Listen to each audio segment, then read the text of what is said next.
could get hit by a boulder. We just went live just as you said that.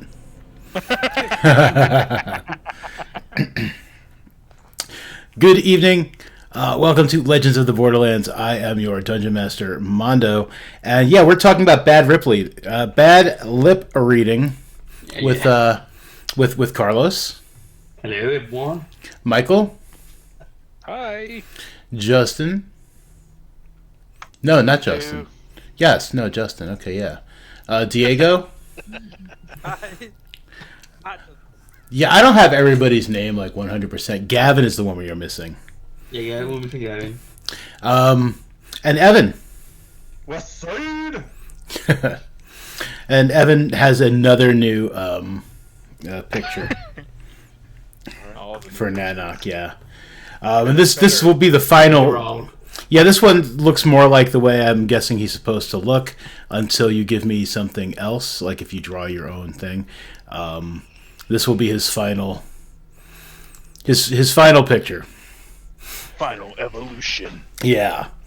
And yeah, I've changed the I changed the overlay a little bit so to fit everybody. We getting fancy. Yeah, I know. And then yeah, it's a flip around the names and all that, and it's oh boy. By the way, Alabaxis, get in the game. Oh, did I not? No. I did everything and I thought I did. I'm curious, do you guys have a black screen? It's because you got it no. in the right corner, man. Yeah, Yeah, we'll do but- it. Okay, good. Because we be in the basement. Yeah, I can shift ping boop and bring you over there. That was the whole time. I'm like, is mine fucking up? You could get hit by a boulder. Yeah, bad lip reading, man. That was the first one I ever heard was the seagulls. I mean, the sequel is so good. Yeah, my niece played it for me, and I was like, this is the best. No, they sell T-shirts and coffee mugs for seals. You could wear me as a backpack while you run. Badly breeding website. The Avengers one is really good too. I like the Avengers, the Redneck Avengers. Avenger? Yeah, Redneck Avengers is dope. Nice. But yeah, no, my favorite is definitely though Hostels on the Hill. The whole song is just like it's just amazing, and mostly because Wedge says you are like cinnamon. Because Wedge is awesome. I don't know. The first time I heard It's Not the Future and I heard Floating in the Diaper Tank, I laughed.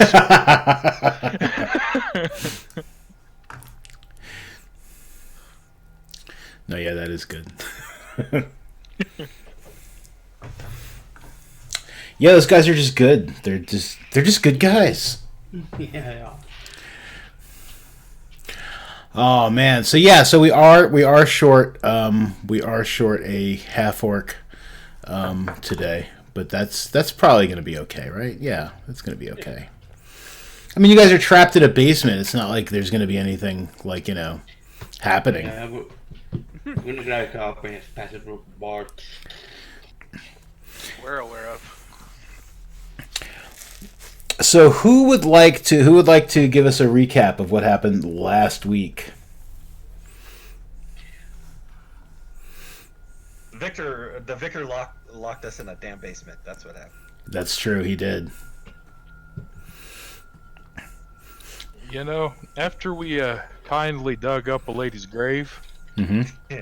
we made our way back to the church. It was late at night. Talked to the new priest. Seemed like a friendly guy.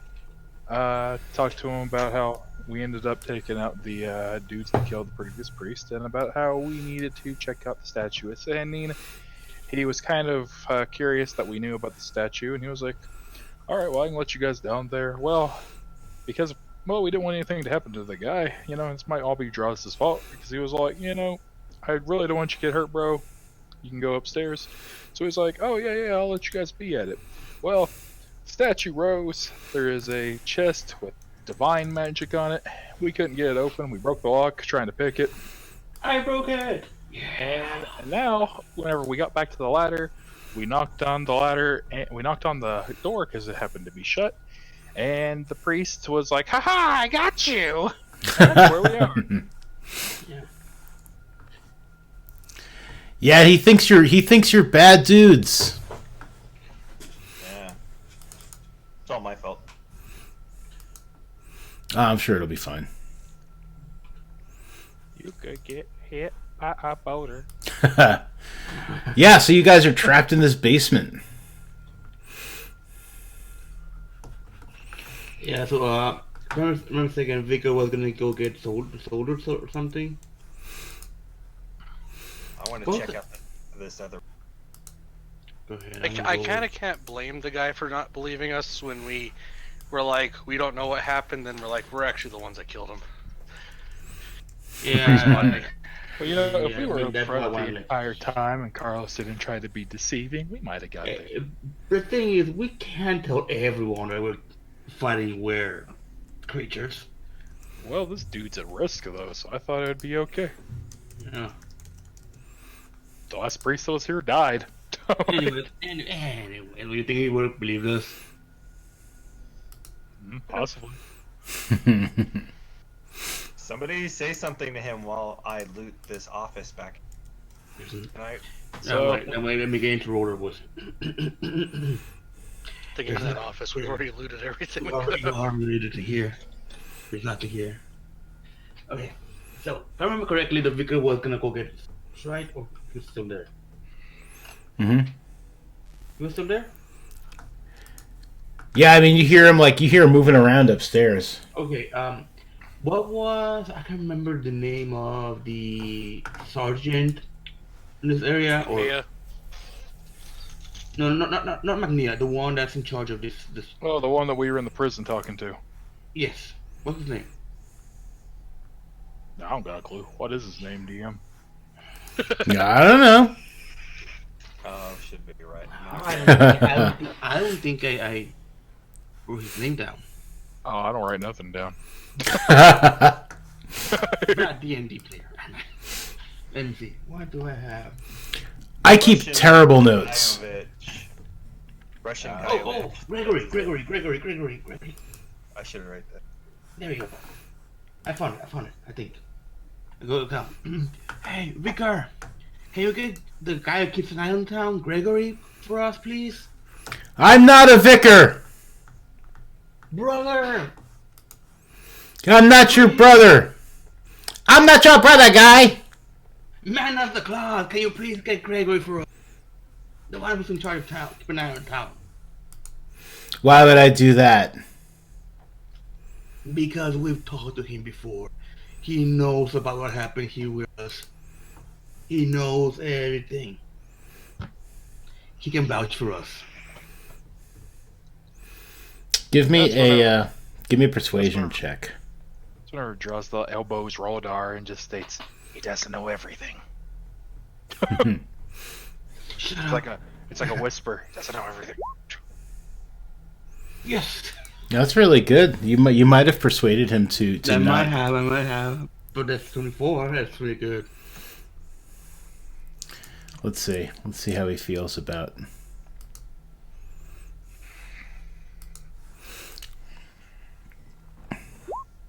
You could get hit by... Darn it. I have just a look stuck in my head. I just had that damn Borderlands stuck in my head. Nanak, there is nothing worthwhile in the in that office anymore. All that set decoration is now pretty much gone. He's like,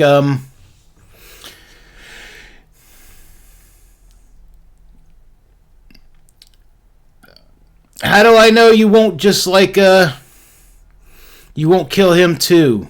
But he sounds like he's really doubting, like, you know, the idea that you guys might be like bad guys. Okay, you can tell him we are the adventurers that Magnia sent over. He knows who we are. You can believe me. All right, Sit tight. I'll be back shortly. Sure thing. I'm gonna just put my back on the wall and wait. Cross my arms.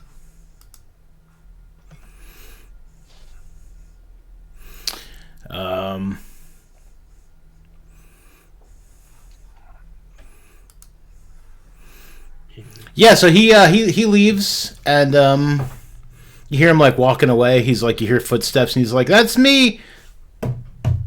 I'm walking away now. Yep, going to do stuff. Bye. See you later." No, it doesn't sound like that.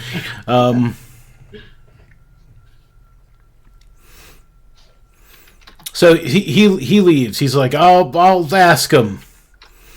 Don't you try nothing funny, or bad things will happen to you. Okay. And you hear him like leave, like he hurries away. Well, time to wind tunnel the door open. Here we go.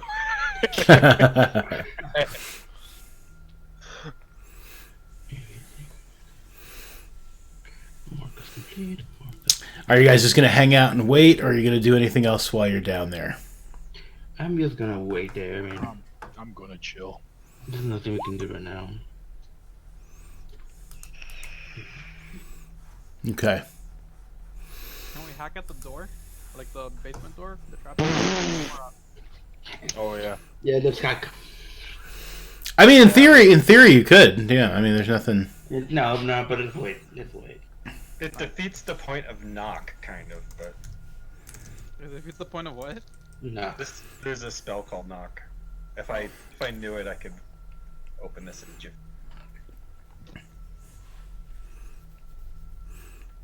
Is it possible to operate Mage Hand on the other side of the trap and push the bar aside? No. Yeah, I think you should have be sure. We want to take it, right? Yeah, and there isn't really, like, to the best of your knowledge, there isn't really a bar. Like, if it's not opening, he must have put something over the trap door, because the trap door, if you guys remember, those of you who were here the first time, it wasn't like it wasn't easy to find. It wasn't like, an obvious trap door in the floor. You always got to be under my feet. He says, like, as he's stomping around on the floor, "You're always under my feet." He comes back probably about 20 minutes later. And, he's just like, "Are you still down there?" No. Yes, we're still down here. All right, I have Gregory with me. If you try anything funny, it's not going to go well for you. That's all I want to say. Okay. We've been in the prison once before. You hear something like slide across the floor, and the trapdoor opens, and Gregory's like looking down at you. He's got like half a smile on his face, like, "Oh boy." Hello. Hello, gentlemen. Hey, Greg, what's up? I don't remember what this guy sounds like, so come on up out of here. No, they're fine. They're all fine. Okay, Let's go. Going up. So you guys, I take it you guys have met you've met Brother Cellini. As you guys like start coming up, Brother Cellini is like standing there, like looking a little tense and nervous. Possibly because maybe he doesn't believe you guys. Like he's still not 100% sure about your story, or perhaps because he's like, "Oh shit! Like these guys are gonna be so mad I trapped them in a basement." So he seems a little guarded, but he's just like, "I'm sorry. I just bad things have happened here. Apparently, you knew about them and." I just need to protect the church. Understood. Understandable. I wouldn't have give you money to help rebuild the church if I didn't feel the same way. No. I'm sorry. I was just concerned that it could be a ruse. Don't worry. Yes, this place isn't safe at the moment. So, did you find what it was you were looking for? In a way, Somewhat. I'm trying to move all you guys real quick. Hang on. Oh yeah, outside.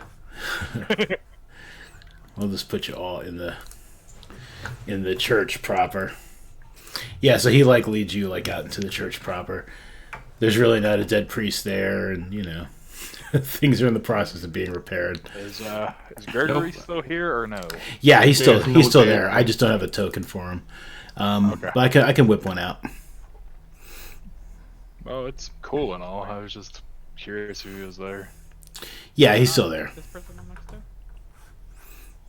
yep, Or who's that person that I'm next to? that's That's the the priest. brother's the priest. Yeah, it's Brother Cellini.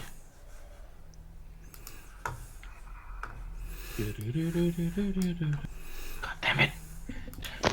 Here we go. There's Gregory. Okay, yeah, so he's just like,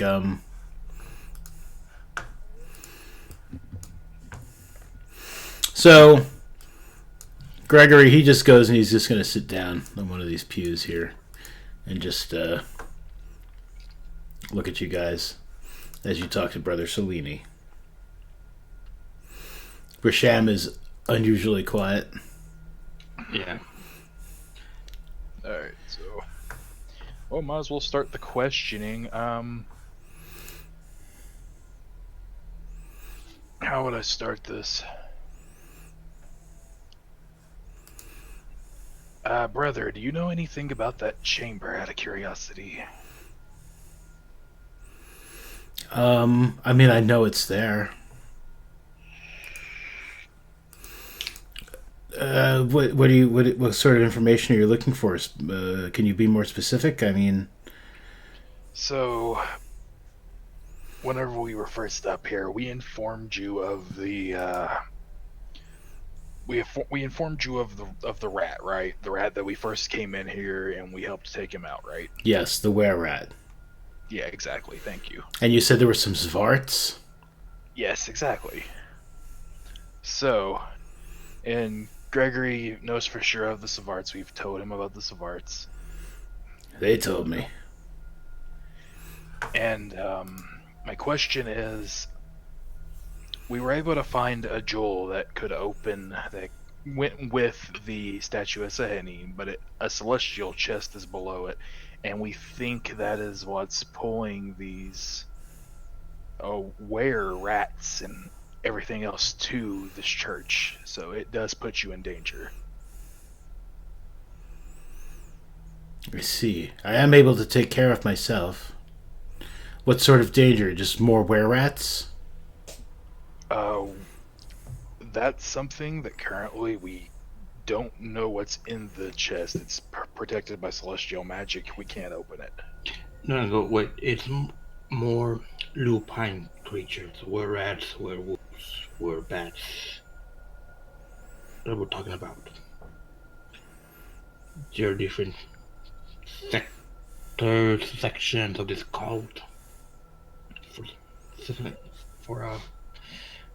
For name. For Sehenin. And we have ran into a were-bat that goes by the name of Sinky, and she's searching for, I'm assuming, what's in this as well. And she is much more violent than these were-rats ever could be.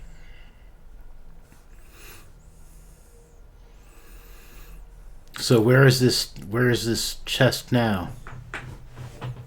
It's still down in the cellar. We couldn't move the chest due to the celestial magic, holy magic, whatever is holding it in place.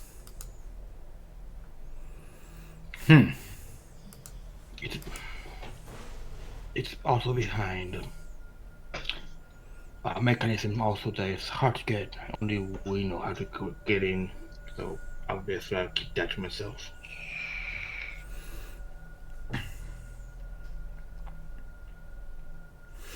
So what do you propose? He looks over at Gregory. He's just like, can you spare guards to protect the church from these lycanthropes? I can spare a few, but I'm afraid this is not something we're really, equipped to handle. If they come back to town, I mean, your blood will be spilled, and not necessarily theirs. We need to make sure that the troops in town are armed with silver. It's the only thing that'll damage the lycanthropes. Yeah, it's quite expensive. I mean, we've got someone working on it, but it's expensive, and we don't. The church, the town doesn't exactly have a lot of money. We're a small town.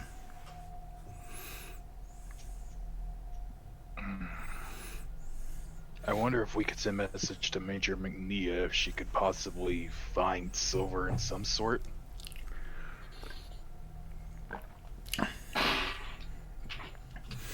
Oh, that's not a bad idea. I could actually. I should have thought of that. Perhaps I can send a messenger with a letter for her. Because until we can figure out a way to either open this chest and take whatever's in it, or to just remove the chest from the premises permanently, there's nothing we can do to make sure that the cathedral is entirely safe.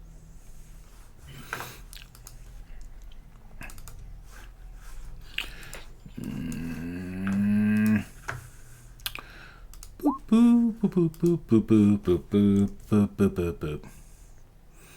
Wow, take your time, die roller. Okay.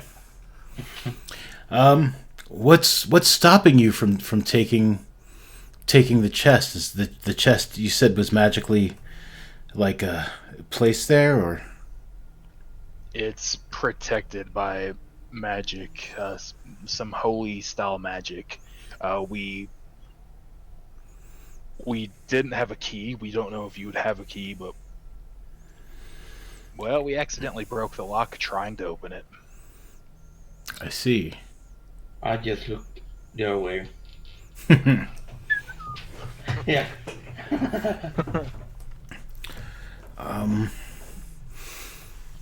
I mean, the only keys I had here are for the church and the couple of rooms itself. I mean, there were no other keys, and I have had the locks replaced.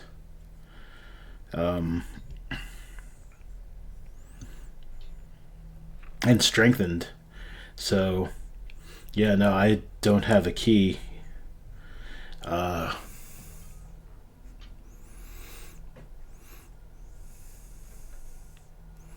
What happens when you try to remove the chest? Where is it exactly? It's downstairs underneath the statue of Sehanin. We have a mechanism to raise the statue in order for the chest to appear.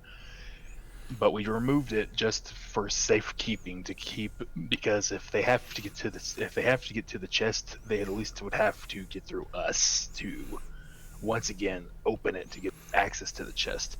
When we attempted to open the chest, we were hit by radiant light, and it didn't. Well, the Warren, how did it feel? Hurt quite a bit.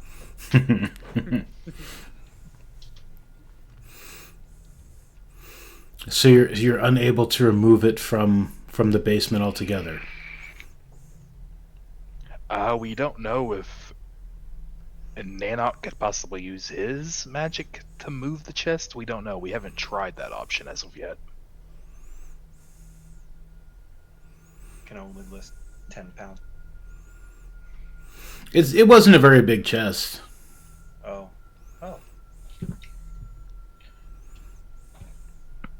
Like, we could pull it up and see if we could move the chest, but I don't know if that would cause anything. I don't know if that would turn wherever that chest is into, say, a homing beacon for the lycanthropes and all the other lycanthropes that are going to come. We only know currently of were rats and pretty much were bats, and that's it.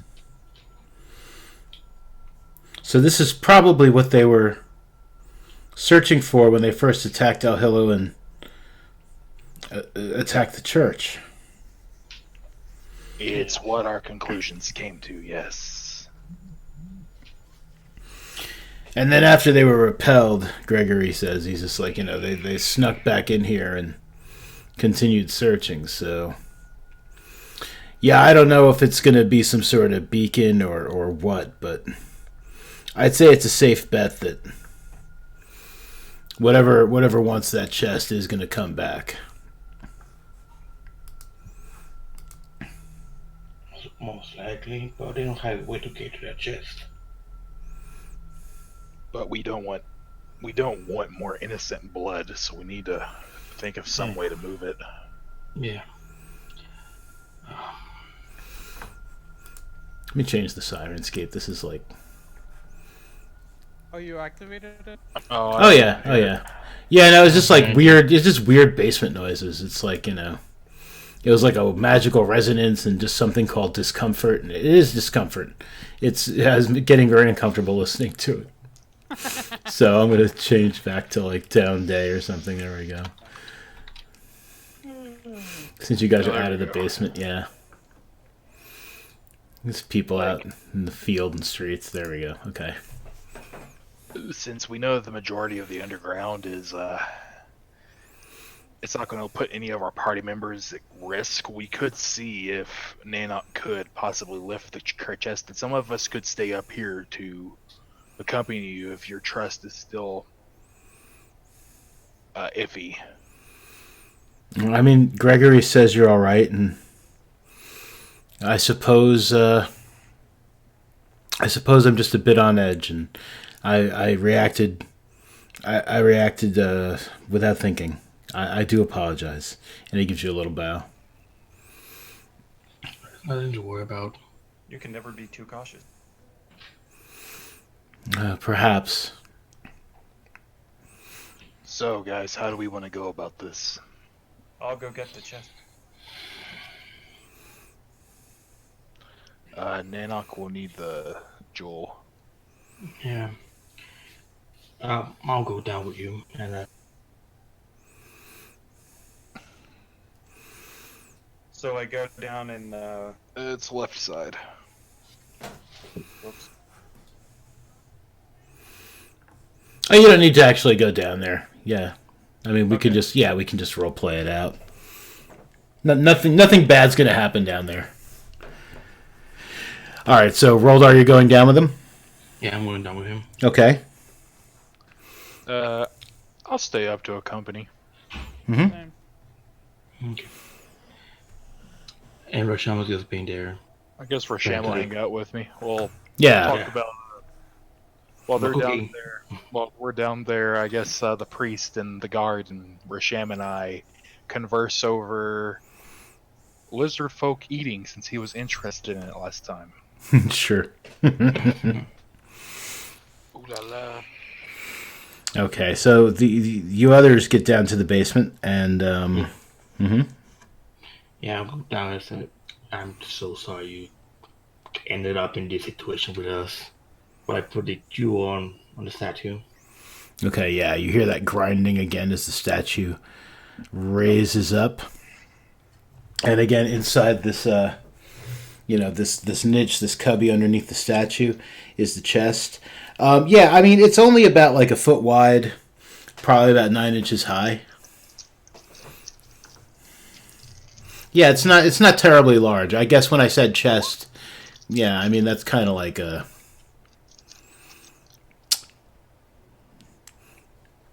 It should be more descriptive so that like you don't think it's Yeah. So yeah, like a bigger chest. Yeah, it's something kind of small-ish. Okay, so yeah, when so, when you touch it, it reacted with the light magic. no, when we attacked it, we acted with light magic. So I'm gonna stand back, I don't know, maybe about 5 feet, and then use my mage hand to try to lift it up. Okay. Yeah. So you use your mage hand to try to lift it up. Let me check on something really quick. Let me see what kind of person this Nanok Felden is. That's not helpful. Okay. All right. Yeah, you're able to lift it up with your mage hand.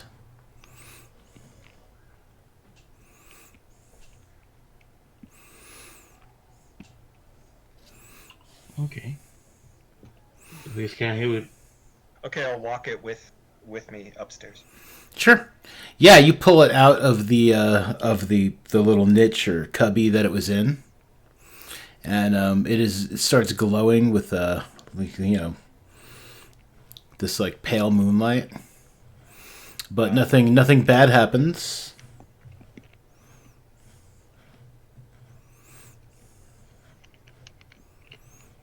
So what are we gonna do with this?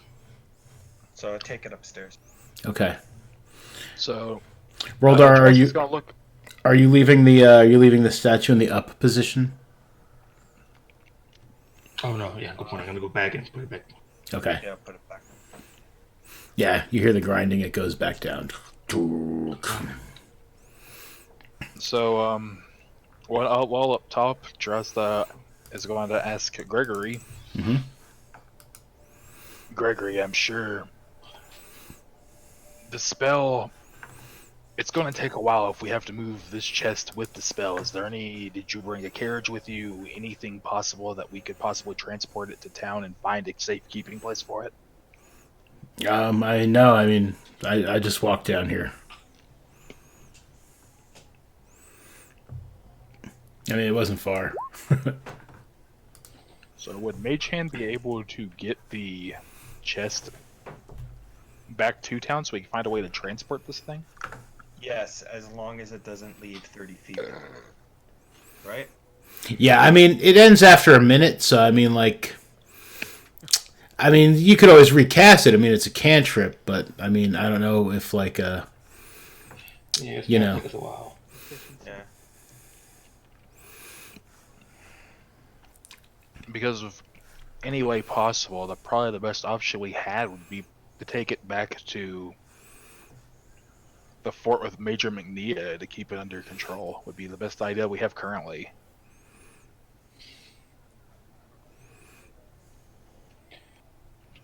Like, I'll ask you, do you have a chest similar to this one?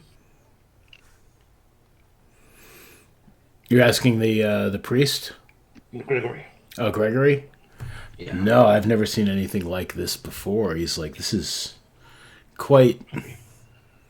I was thinking because there's a possibility that they're gonna come back and look for the chest. That's inevitable regardless if we leave it here or not. Just leave an empty chest.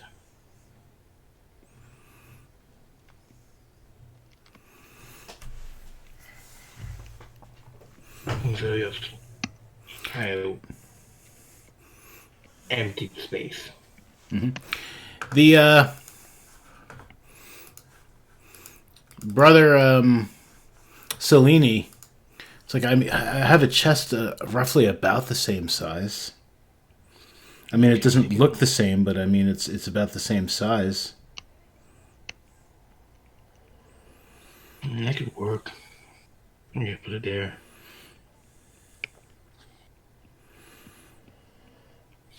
Yeah, maybe carry that out with the chest, where in like behind the statue, where it moves up. Leave it there. Okay, so you're leaving like another chest in its place. Yeah. Okay. I'm thinking. So then, what should I do if we're attacked again?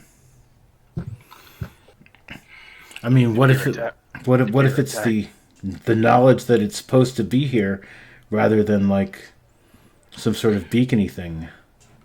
If I remember correctly, we did open the door to that place. with brother John's key, right? Mm-hmm. Well, if you hear something weird, you can just lock yourself in that same area, lock yourself underneath.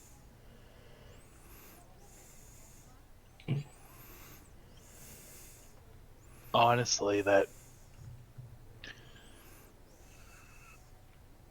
the possible idea would be if they come for the chest, and if the brother was to just be like, okay, I care more for my life than this, and if you were to just give them the chest, there's a chance that they would leave. Just tell them that it is protected by magic, and there's a good chance I don't think they would even try to open it with you around.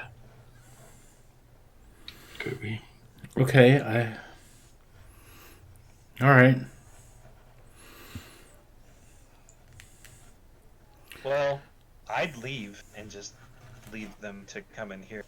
You know, that way you wouldn't get harmed. They could kill you. They find It's my duty to protect the Church of Paylord.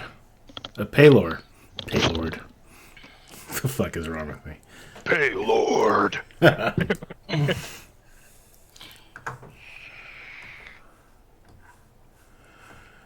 Well, if you die, who's gonna protect the church? Whoever they send next. We don't need this to be officious. All right. I mean, So I'm not question- completely useless, but hopefully Major McNeil will answer Gregory's plea and send silvered weapons and maybe a couple of more guards or something. But I guess we'll manage. Yeah, it's fine. I have an idea, but this is between the group and not in chat, not in game. Would there be a chance that since we've used the teardrop, could we just hand the teardrop to him so he would like yeah, I'll get you the chest, and he'd walk them down there, and he could still put the jewel into the statue so it would rise, and be like, here it is. It's dangerous though. I wouldn't try breaking it open until you have a way to open it. So there'd be a good chance that they wouldn't even open it, and they'd be like, oh yeah, since it's on such like security or whatever, it's got to be the right thing, and they pick it up and run off with it, and he'd be safe. Or he can close the hatch on them and lock them in like he did to us. He's so good at that, so I'm sure he. And I don't think leaving the teardrop is a good idea because there might be more than one place where it's needed. Yeah. That's That's also true. assuming that they're not going to lose their temper by the fact that the person looking over it can't open it. Yeah. Right. Maybe, yeah. So I I guess would it is- rather stick with the teardrop ourselves. We can defend it. yeah, Whereas it's probably- How heavy probably was the thing?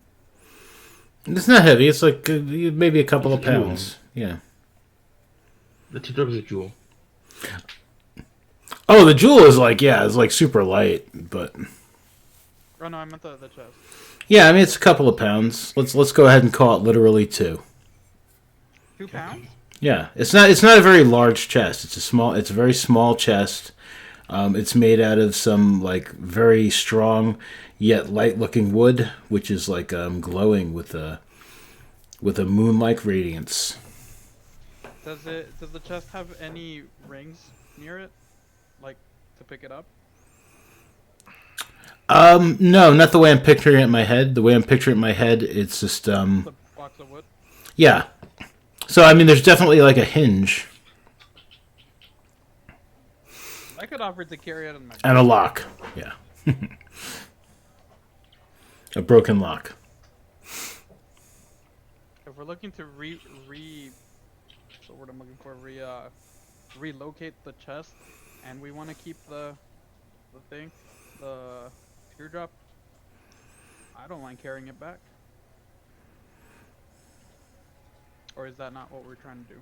that's not the thing we're looking into. We're looking into this guy's safety, because pretty much if any of us The reason right now we're using magic hand to carry the chest is because it has radiant magic, and you get hit and ow. But you get hit if you try to strike it, right? Not if you touch it. I'm not sure about that. We didn't really touch it. I just tried opening it I and it can hurt test me. it. Oh. Yes, go try it. Just pet it. I mean, Roldar would have had to have touched it at least a bit to try to open the lock. I mean, and nothing bad happened to him. Yeah. That's very true. Try to force it open, remember? Is it I based smacked on it with my axe. alignment? No, it's like the big thought process I'm having is like, how do we keep this guy safe? Ish. There's nothing we can do. We traveling. Can leave tips. That's why my idea is to he's there. He can just log himself with the key, with using the key. At the end of the day, if this guy's that devout, like, he knows the risks at this point. If he doesn't want to leave by his own accord, why force him to leave? And if there isn't really much we can do that's out of our hands, like, at that point, he'd know the risk, and really, we can't help him if he doesn't want to be helped. Is my opinion. We tell him, like, look, dude, these things are gonna come. They're gonna come for this chest specifically. You want to stay here? You want to protect your religion? You go ahead, man. But there's a chance you're gonna die. If you're okay with that, then we'll let you be. Sounds Otherwise, there isn't. We can try to come up with something, but if you don't want to leave, that's not gonna help us help you. We'll erase his browser history, so he's fine. So I have a question for him. Okay, here we go.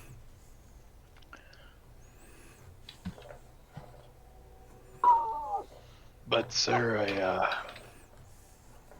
I understand your devoutness. I understand. But isn't a belief not a place? It's a group of people that worship such. So couldn't you move into town and find a new building to use your church to call a church in order to still be able to praise and conduct the sermons of Palor?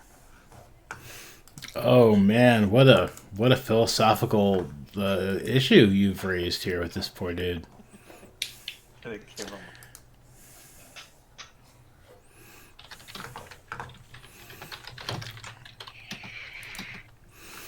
him. I mean, I suppose, but Like, I'm sure the town guard would be willing to help in order for you guys to attempt to move the statue, and if you need your belongings, to help move your belongings. Because belief is the people who praise it, and not the place in which you believe. I suppose, but I mean, like, Palor, I have one question for this, real quick. Mm-hmm. Do you think that, as a group-wise, not towards the priest, that the were creatures, whatever you want to call them, the lichens, would realize that what they're searching for may no longer be there if he moved the building? As the thing that they've been searching for is no longer in that location. Honestly, Justin, you should bring that up with the priest. That is actually that's a good statement. Okay, so I'm gonna ask the priest now. Same question. okay.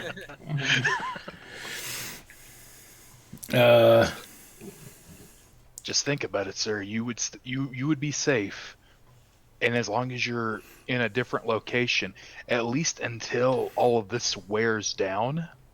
If they don't see anyone's here to protect it, then they will automatically, everyone would automatically come to the assumption,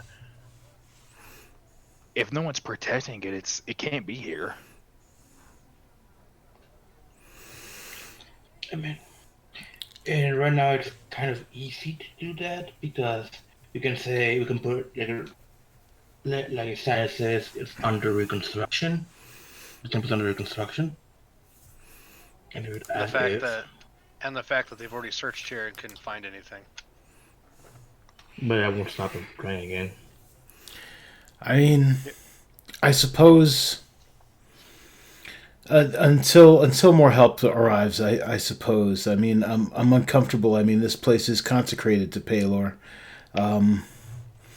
and you know I. But yes, no, I suppose you may be right. It may be safer for everyone if I were to just go to town until more help can arrive. Because, sir, you got to think about it. You're making a good decision. You got to think about it in multiple directions. Like, if you were able to build the church back and the church was in pristine condition and you had services, what if the lycanthropes showed up during service?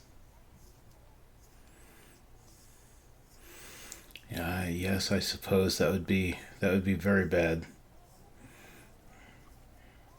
No, you right. You're right. Bam! Alright, anyway. He seems unsure. Like, he's like he's looking at the statue of Paylor, like kind of just like, "Ah, I hope I'm making the right decision, Paylor. Please don't hate me." But yeah, he goes and he's like, let me just pack some of my belongings, and he goes into his room to do just that.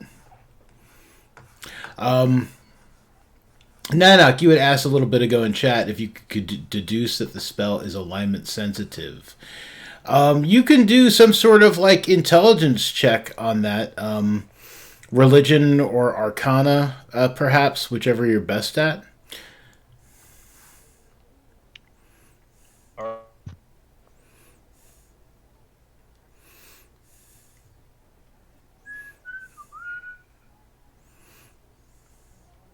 You said religion or arcana? Yeah, just an intelligence check, and you can use you could use your Arcana or Religion. You are familiar with the concept of spells that sense someone's like a heart and motivations and stuff, and like their alignment in quote fingers. But you're not sure if this is that. It definitely reacted to being attacked. I would say you would need, it's possible, but I would say you would need more evidence, like trying to get somebody of like a shady alignment to maybe like mess around with it and get hurt to tell for sure.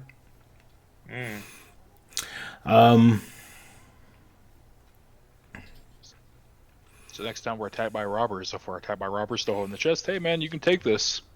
There's a possibility that if we get sieged by the were rats, if we just left the chest out, to grab it, it could probably work in our benefit, in our favor, like a trap. They'll Bit our spell doom for us all.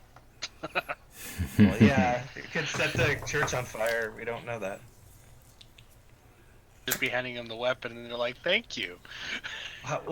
They can't pick it up if they're right. Wouldn't it like set off the spell? If that's the case, maybe. Yeah. So they force it open. That's what I did. Yeah, if they try to force it open, it's key, likely. we're fucked. Yeah. If they just pick it up and they're gone and they already have the key, then game over.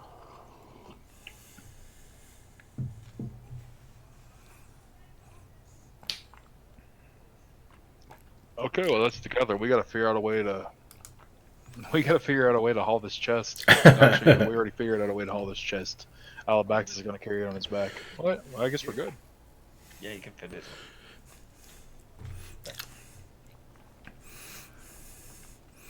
All right, so Alabaxis, are you going to you're going to try and like lift up this chest and put it someplace good? Am I gonna what? What are you doing with this chest? Oh, I was depending on where are we taking it? Yes. Back down? I would say we'd have to go. I would say that we need to venture back to Major McNea to converse with Major McNea, see if they have silver weaponry in the town, since it is a much more militaristic style of town, and see if we can find a place in that city in which we can hold the chest until we figure out a way to either open it, or if we can find a way to resolve this feud. That's what I would assume. Good idea.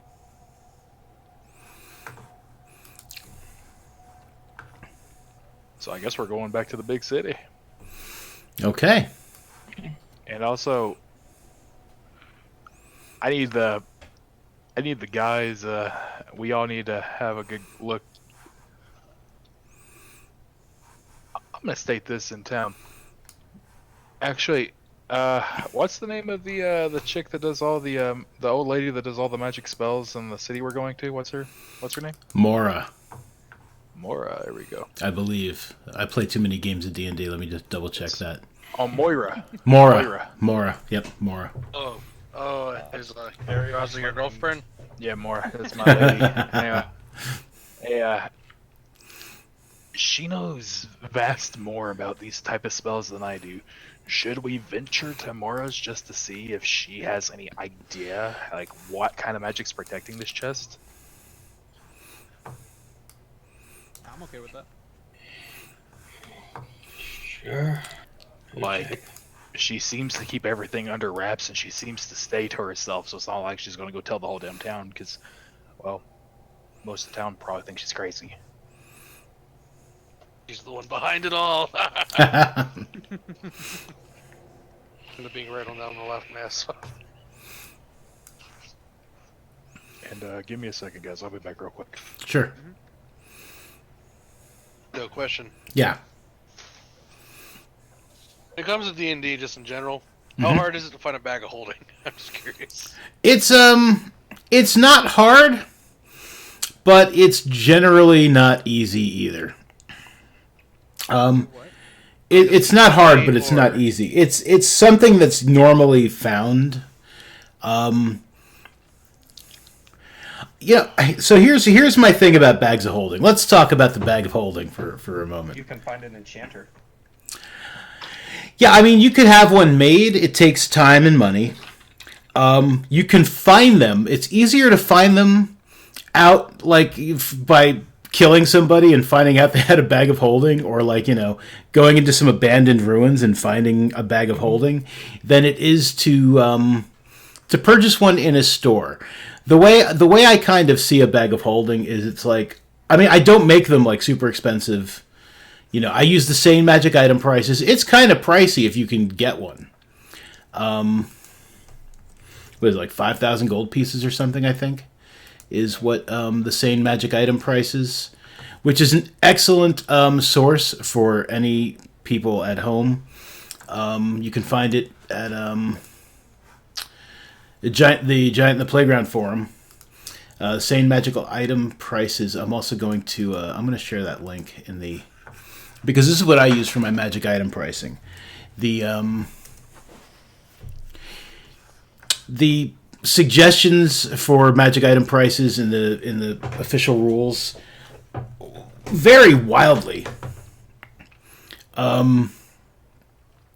They don't really put like a price on items. It's just like, if it's rare, it's from this to this. If it's like, very rare, it's from this to this. If it's common, it's like, this could be this cheap. I opened the link, that's why I was curious. Oh, so if you look under like all items listed alphabetically, but again, this is pretty much what I use for my prices. So a bag of holding is 4,000 gold pieces if you were to find one at a store. Now, while it's not a super rare item, and while they're fairly common-ish, they're really handy. So they don't stick around in stores for long. Like, somebody is going to buy one.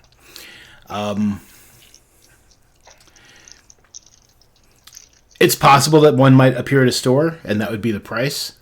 Again, it's a lot easier just to, if it pops up, like when I roll random treasure, like, it's like, oh, hey, look, bag of holding, that's great. These guys could use one. Sometimes I will intentionally put a bag of holding like in a encounter just because it's like, all right, we haven't got, these guys don't have a bag of holding yet, and not that like a party needs to have a bag of holding, but damn, they're handy. And it's a trope. It's a D&D trope. You need a bag of holding. Bag of holding where I fill it up with nothing but crap, and then I'm gonna fling it open. There you go. Inside out. Yeah, don't you empty it by flipping it inside out? By the way, I actually had a really good thought for what Rasham is currently doing. What's that? So, to make the priest feel more comfortable with his new location, Sure. Rasham chose to dog sit while he watches guard over the church while we're gone. Not the church, while he watches over the new place the guys moved to. So he's dog sitting and he's taking care of Andy while he helps the priest set up the new place of worship. Gotcha. Okay. He thinks you abandoned him now.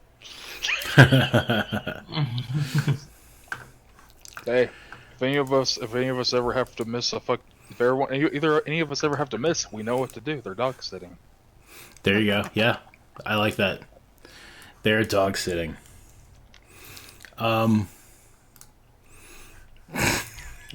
Andy. Yes. Everybody loves Andy. Some leather work. Well, we care heavily about Andy, okay? Because Andy's dope. And the immovable rod. Every day I worry all day. Which is a love. Yes. Okay.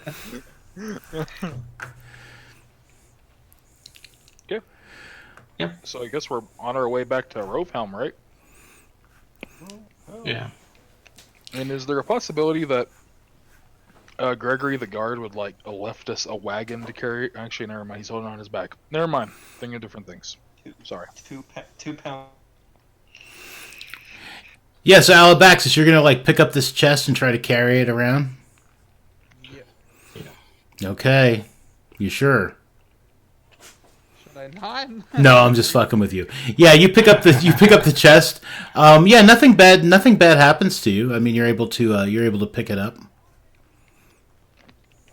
I'm like, okay, well, since you all are gonna be redecorating the place, I'm gonna steal this rug. So I go to the room. Oh, we moved from there. Well, there was a room that had a rug. I pick it up and I cut it into threads with my spear, and I make like an X over it, and I just lug it up into my back. All right. Wait, he's like, You really want to cut apart? He's you really like, want to cut apart a carpet in a church? yeah, he's like, what are you doing? I need to get this out of here, don't I? It would fit in your backpack. That's why. What are you doing? Yeah, like, are you about to cut my rug? How big was this thing? I was picturing something bigger. Oh, it's like a thing of hamburger, bro. Right. No, it's not that big. It's about It's 2 pounds in weight, but I'm just saying, it's like, think of that in a box. it's like about a foot wide. It's about like 9 inches like high. I will balance it on my head back to Rovehelm. Probably not even 9 inches high. It's probably like 6. It's small. It's yeah. Like I said, like when I first described it, I probably should have given those dimensions. I pictured it in my head, and like I just assumed that everybody could read my mind because I have issues. It's kind of like a big jewelry box.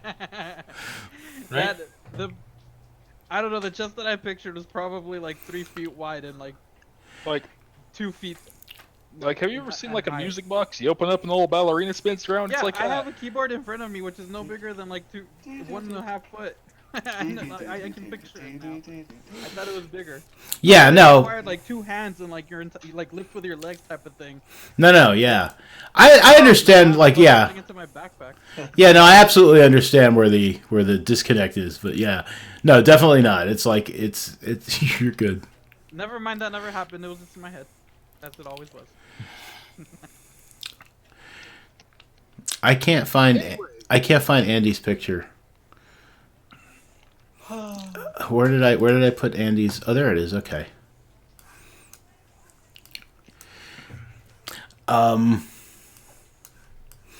Yeah. So okay. Yeah. So you guys. So you guys have decided you're not going to ask for a wagon or anything. You're just going to Alabaxis is going to put this chest, this box. Let's just call it a box. I suppose that would be much easier. We're just going to call it a box. He's going to put this box in his backpack, and you guys are just going to make your way back to Rovehelm, correct? Yep. Okay. Dope. All right. Give me 1 minute. I'm being mildly silly here. It's going to be worth it. Is there anything else you guys wanted to... what time? It was probably getting to be like late afternoon probably by the time like all of this was happening. You guys could set out now, or you could... because you guys reached town about noon the next day, right? You guys went straight to the church. Yeah. Because you guys got held up by the... being attacked. Okay. So, I guess we should probably just hit up the tavern and then find a place to chill for the night. Yeah. You guys are able to easily get like a room at the inn for the night. I'm sorry, I should have thought of this like much earlier. I'm being silly at this point, but I can't stop. Give me a moment. I like that. I have issues.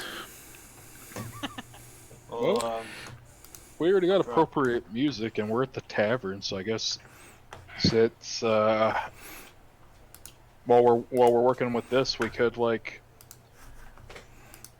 do converse and figure out who Nanok is and all that kind of stuff. Because Nanok doesn't know stuff about us. Yeah, well, Some silver and buy us all food. And while Mando does silly shit because he has issues. Do it.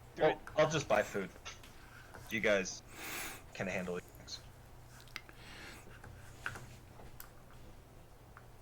All right, well, Nanok, we welcome you into the group, and since you're here, the first round of mead's on me. Bartender, we need some mead. Absolutely, sir. Mead coming up. Quite tasty. Drop a little extra copper and fill up my flask, or not flask, my water skin with. Yeah, I'll fill it up with mead. Okay.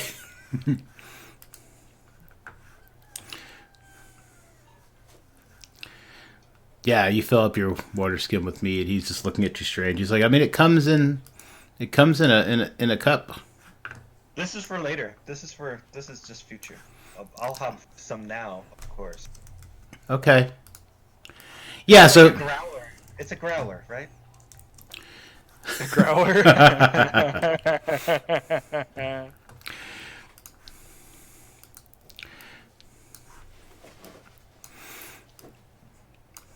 So, What kind of food is on top?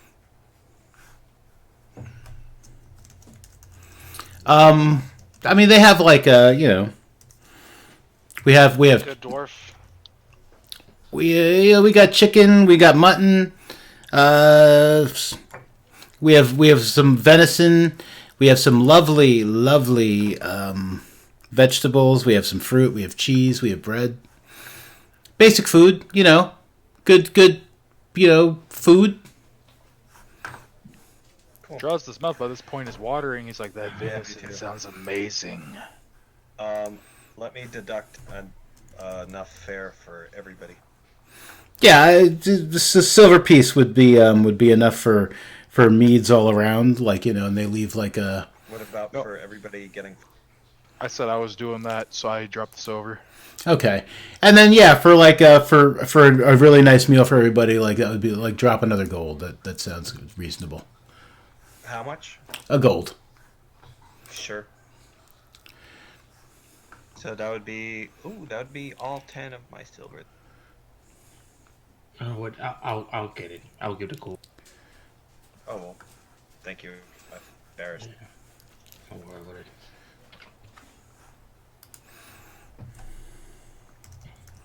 Hey, you can get the next one. You just started venturing with us, and you showed up with nothing on your back. So hey, what can you do?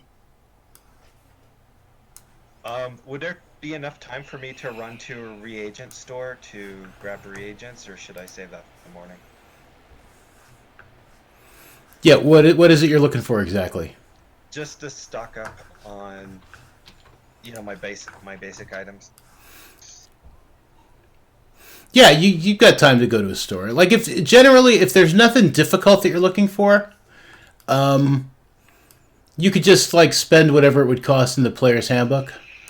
Yeah. So it's like what are you looking for, like spell components or? Yeah. The Yeah. only thing I can't afford is a pearl for my identify spell. Okay. I think that's good placement. All right, that's good placement for now. I don't know if you guys have Twitch up, but Oh, hold on. Oh yeah. like I said, I had to do it immediately. I was like, I got distracted, and I was like, I'm not going to be happy unless I finish this. Unless I get this on here. So there it is. Okay. That's great. Oh, I have issues. Okay. Yeah, I mean, if you spend like as far as like your regular spell components go, are you using components or are you using a spellcasting focus? I currently do not have a focus. I'm all components right now. All components. Okay. So yeah, I mean, if you spent like you're fairly low level. I'd say if you spent 3 silver pieces, you'd get like all the components you could possibly need. Done. Yeah. Of course, not counting things like the pearl and, anything with a gold piece value.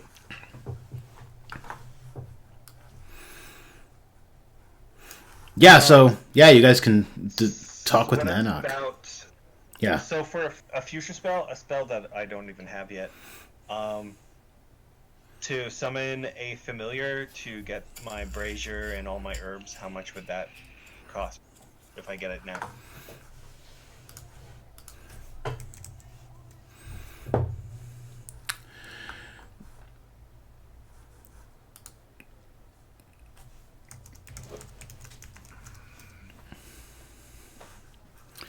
Um.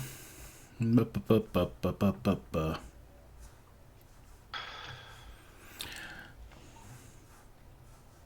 Well, 10 gold pieces worth of materials.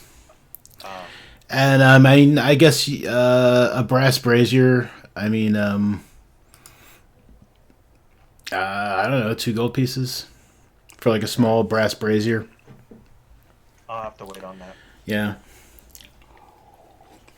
All right. Alright, so the chat with Nanok. Yeah, So chat I'm with guessing- Nanok. So I'm guessing that we have already eaten and we have been drinking a few? Yeah. Yeah. Alright. What's the check we do again to see how drunk we are? I regret it. What check do we need to do? You could do a Constitution check. Alright, Constitution check, boys, here we go. Should we all do it? Are we shit faced? Oh, I'm fine apparently. Constitution check. Boop. I'm fine. Well, how many drinks have you guys had? Going like. At least for one. Uh. How many rounds? Oh, I'd go by now. Druss has probably had at least 4. Okay. I probably go with 3 or 4 as well. Like 2. Okay. Constitution, right? Yeah. Yeah. So if that... Oh god, let's hope you don't get in Okay. that. So you're all like at least a little drunk. Nanok is he's pretty intoxicated. I mean, he's not sloppy or falling down or nothing, but he's intoxicated. He's drunk. Mm-hmm. You guys I are have a just like drinking limit. Do I still have to do the Constitution check? you have what? I have a You're drinking with limit. us?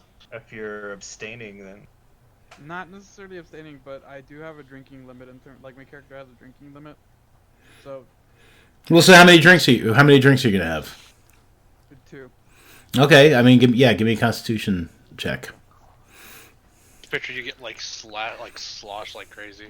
I don't know how to explain that, but sure. he Some stone piss, didn't you?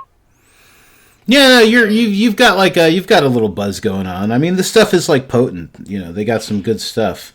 So the only person who's like I would consider drunk would probably be Nanok. And again, he's not sloppy or anything. He's just a little drunker than you guys. sounds good. All right. Yeah, no one's fallen over or puking or nothing. Nothing crazy. No, not like last time. Okay, good to know. Yeah. Not It's not the same without Rasham. Not Justin with his alcohol poisoning and Rasham with his alcohol poisoning. Those for good times, bro. All right, but anyway, Nanok, you're new to the group. I am. What's going on? Well, like I've told you before, I teleporter accident. I somehow I wasn't really planning to bamf my way all the way this far south, but here I am. So just I guess I'll continue with you guys. It's a good way to make some money. I could tell that you guys could probably use my my help. So there's someone I would really like for you guys to meet, but I currently am not able to use a certain summoning spell to bring my familiar. Her name is Gert. You'll like her a lot. She's God, I don't have to deal with that guy. you'll like her. She's great. She's a lot of fun. Cool.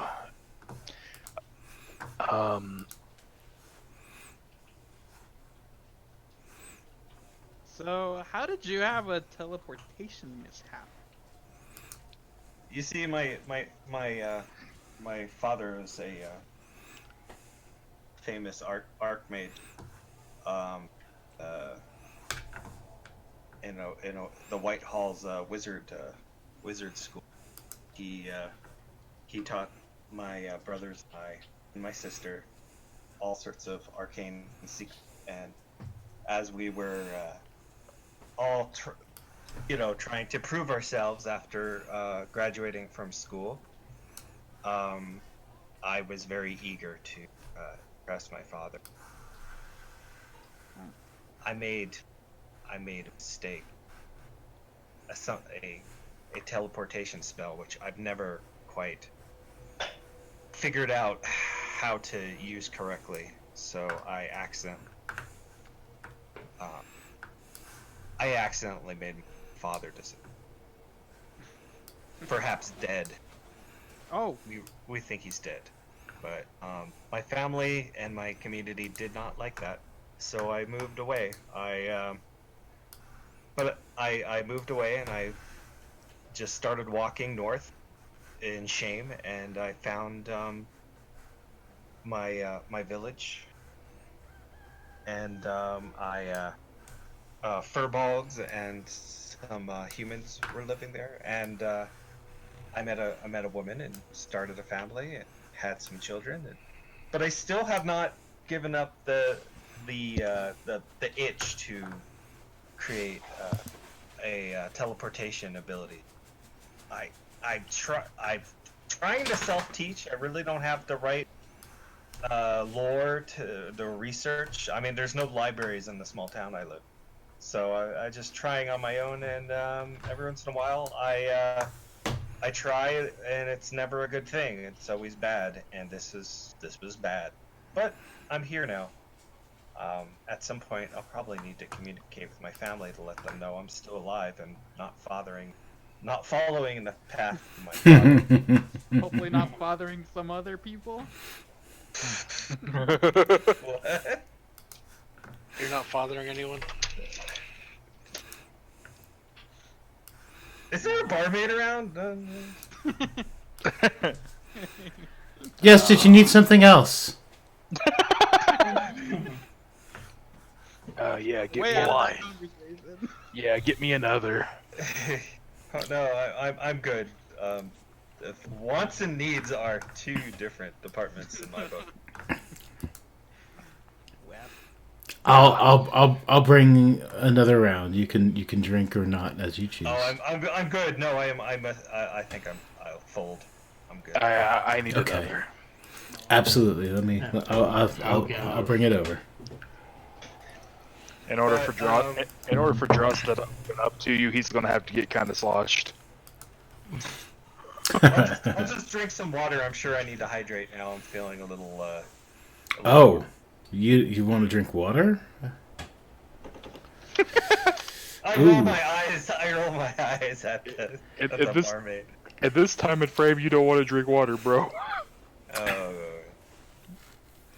It's practical. I don't know. I don't know how the water.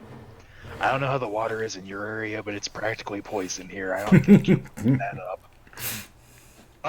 I'll have a small cup of it, and I'll I'll look over it. Yeah, I mean it's like it looks like water, but yeah, I mean the water's just not. I'll take a little. I'll take a little taste. How bad is it? I mean it tastes okay, but Lord knows what's in it. Probably gonna get dysentery. Would you? Push it away from me. I'll push it away. I mean, I could, if you'd like, I could bring you some milk or some, some tea. At least the boiled water is safer to drink, especially yes. when some nice tea leaves have been added. I would Sure. love a tea. Okay, we'll do that then. We'll bring you some Yes. tea. Yeah. I'm a big fan of tea. Tea is Excellent. good. Okay, I'm bringing some tea. So she brings some more booze and she brings some tea. Oh, tea is good, especially after drinking and getting nice and sloshed. Yeah. Some tea Yeah.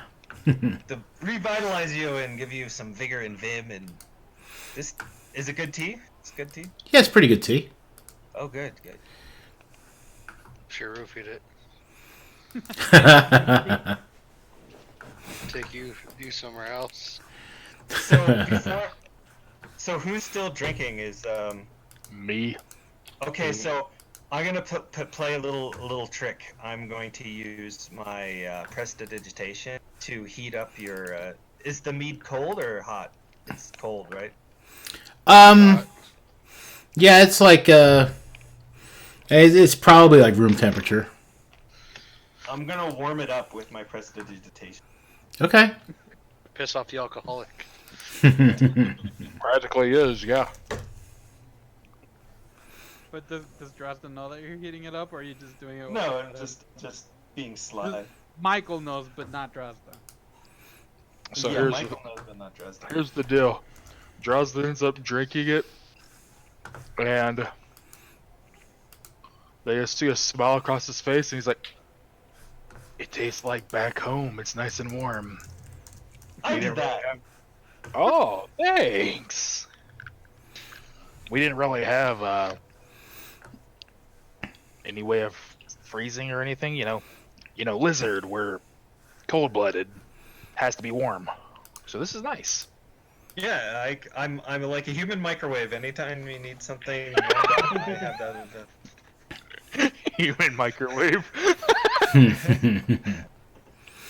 Call me Maestro Wave. I don't know. So does anybody else want to come up before we go to a stage where we're drunker? No, I'm. Anybody else want to what? Anybody else want to inform him of anything, because he doesn't know any of our pasts? No, I know Before we're- nothing about you guys. So let's before do a we're round- drunker? round table. I mean, I think I told you everything you guys need to know about me. I mean, Well, ask away, pointy ears. Tell us what you want to know. oh, That's offensive to my people. I mean, yes. I love Here's I not. love books. I love books. Do you guys like to read? I love them. I love it. I read a lot. I actually have 2 books in my inventory right now. Ooh, really? Do you have a spell book, of course. And what is your other book? I don't have a spell book. Oh, you don't? No. Well, I pull out my spell book and I kind of show what it looks like. A lady we're going to be visiting, I purchased Symbols in the Stars from her. Oh, great. Would I have heard of that book?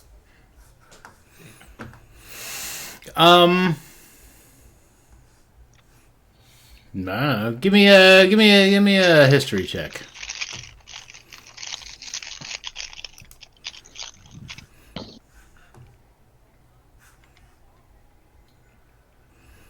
Would that- What did you say? What History. Arcana? History. History. Yeah. History. Which book is this again, Trouser? Symbols in the stars. Symbols in the Stars. Yeah, yeah. It's a what do you call it? An astrology book. It's I'd say it's probably there's not one like in everybody's like house or anything, but like it's known.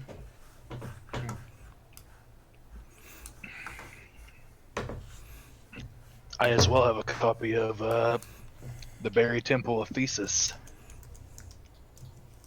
Huh. Well, at some point, I would like to have, if you could share those books. I'd love to go. I've almost finished Symbols in the Stars, so sure. Yeah. And if I only had my limited library at home, I mean, I do have a few good books in my possession, but they're not here.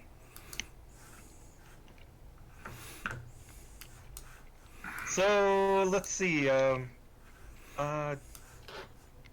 Paladin, Dorwyn, you are a paladin. Tell me a bit about yourself.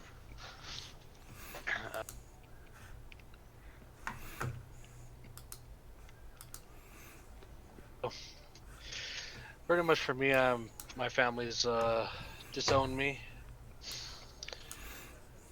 Responsible for my sister's death. We have Right something in now, common. on my missions of doing stuff, I am looking on a way director to bring her back. See if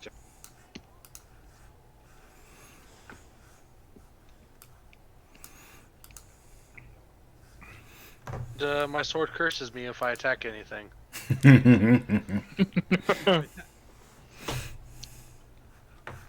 Been debating on whenever we go see Drozda's girlfriend to give her 300 gold to take the curse from me, but I lose my sword, so it's kind of a hard one for me. I've heard of such situations before. I have my empathy.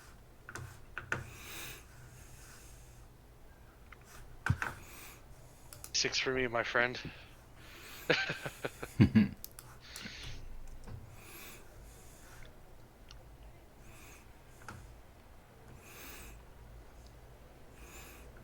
Rasham tells you he likes to cook. Yeah! Yeah, he's beautiful. Good. I like to eat. I'm very. I'm looking forward to when we were. Yes. Didn't he make a little food when we were camping the other night? Yep. Yeah, it did. Yeah. See.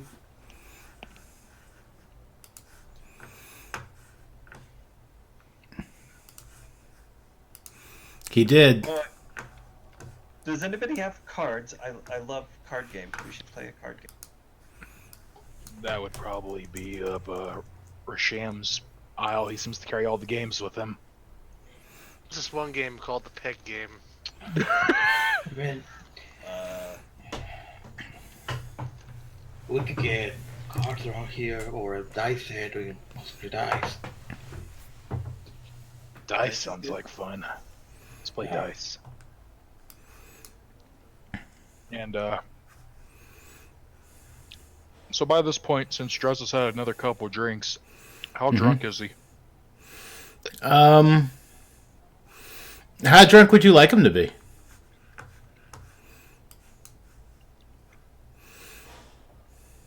Pretty woozy.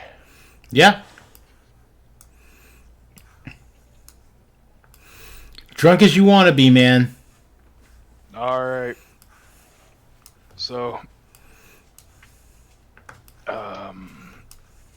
the rest of the group knows this, unless I might end up spewing a few things that I haven't said before.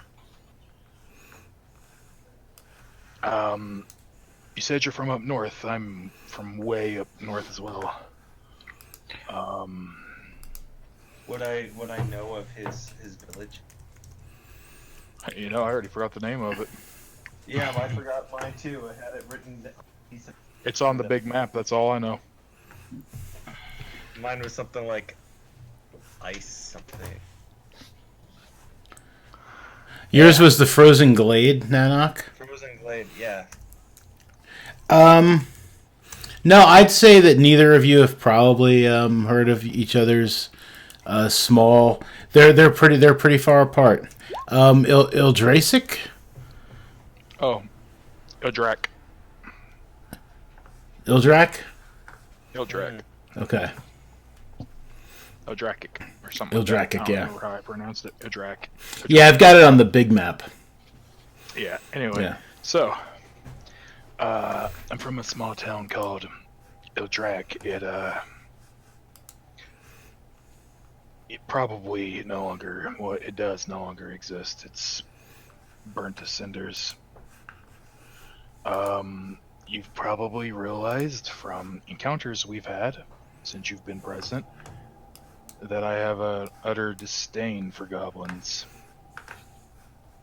Never been a big fan of the goblin folk itself. And it's because when my village was attacked by goblins, and I had a young daughter. Her name's Arya. I got to watch my town burn. I tried to save her. I couldn't. I was too weak. Caused my wife to leave me. Fuck that bitch anyway. And I couldn't save her. She's everything I think of. From there I went into seclusion. It's when I first started my druid ways and trying to remedy all of this. I guarded a temple for years. I guarded an idol which was in the temple for years, solely because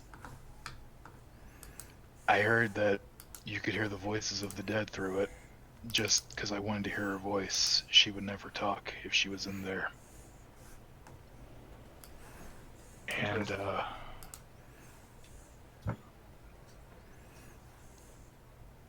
And I just need to get vengeance on this goblin. I saw his piercing yellow eyes glow through the fire as my town burned down.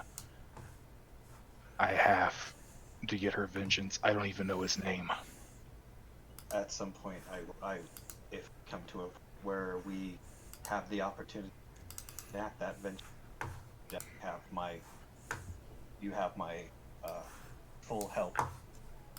I will help you find it. I swear it.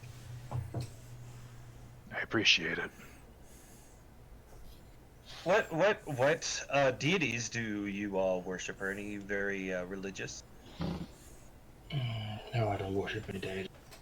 I spoke of a lot of them when we came to the priest, but that's just from previous ways. It's bad when you can say that you're a druid that has no faith, but I have no faith.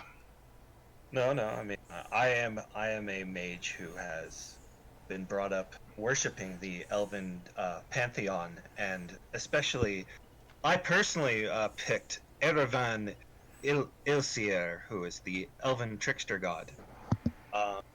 My family always kind of regarded me as that. Not so black sheep of the family, but definitely was very connected to Erevan, and I never really was able to get rid of the stigma of being a trickster, so I kind of wore that mantle. And one thing to expect from me in our future endeavors is that I love to play tricks and I love pranks. But really, what really makes me happy is playing a prank on someone who's really evil. Hmm? The evil getting pranked and getting their just desserts. Oh, it just titillates me. It's wonderful. It's nothing better.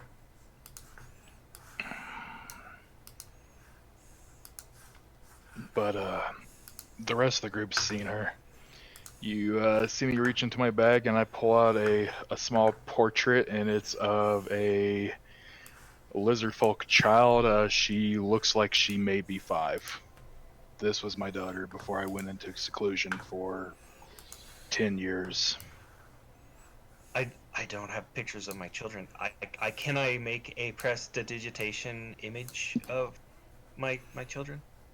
Is that something you can do with prestidigitation?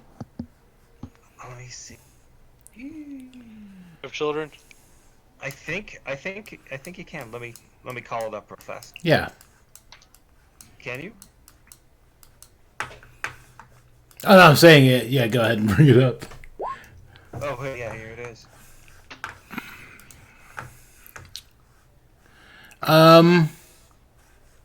Illusionary image, right? Yeah. Harmless sensory effect, yeah. I could see it. Yeah. Yeah. Yeah. I'll show everybody. Mm-hmm.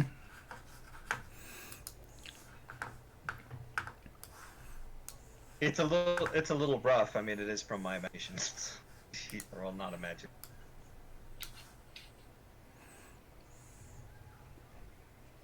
It's an arrow. That's an arrow, or is it a parasol? That's a it's a parasol.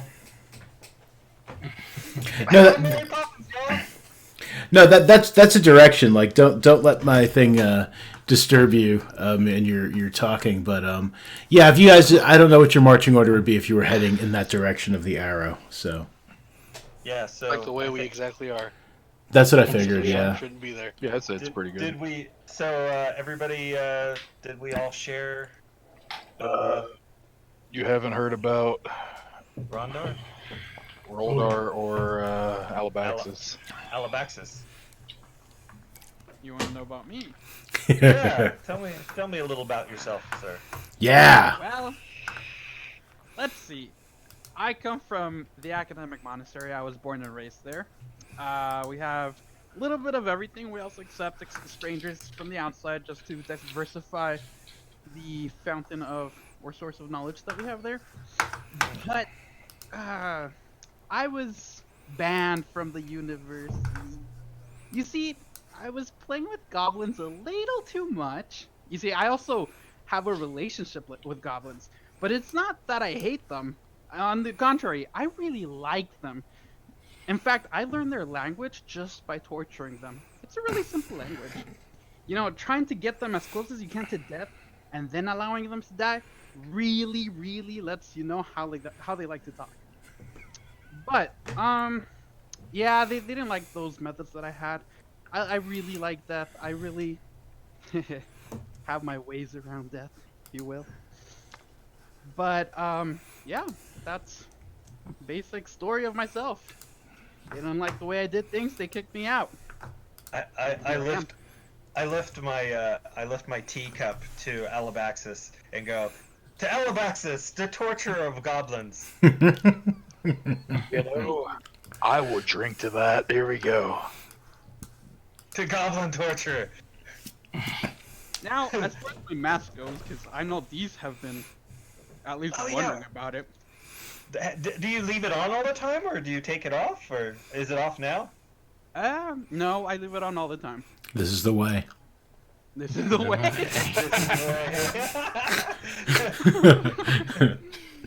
Do you have a mouth slit to drink, or do you like kind of sneak it underneath, or do you have straw? He has a paper straw. Oh, No, it's a retractable straw that I carry with me. Yeah, the reason I keep this mask on is not really for pleasure. It's really more for the safety of y'all and anybody that looks on my face. It's something that you guys didn't know about me, and I guess you guys already know me enough to not kick me out of the group or sit across to the other side of the room. I coexist with a demon. This demon is quiet most of the time. But when I do kill things, it likes to grin upon me. But it's tame for now. But whenever I take off my mask, I have a regular face. It's a human face.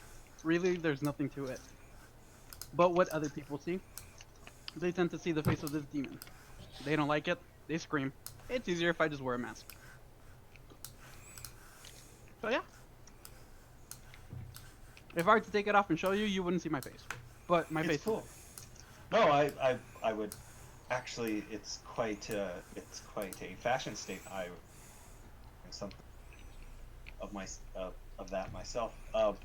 I've seen wood elf and elf masks that are similar in certain rituals.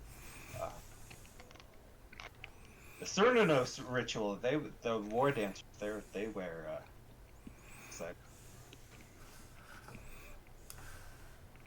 Interesting. Is it wooden? Is it a wooden mask? Mm-hmm. Oh. Yep. You see those red streaks? Try to guess what it is. Blood. Of what? The demons? No, wait, no. You like demons? Goblins, maybe? Goblins? Perhaps. Interesting. I had to make it my own. By this point, Drozda just kind of giggles at the sound of goblin blood and falls backwards in the chair, passed out on the floor. Okay. But yeah, that's my story. You see, Okay. there's a reason why I don't, say like, hey, I have a demon inside of me. Can I be your friend? Because everybody runs. I mean, I really don't care about people running from me. It's just that it makes things less useful for me. It presents unnecessary dilemmas, so I just save it for later. I mean, it doesn't hurt you, so.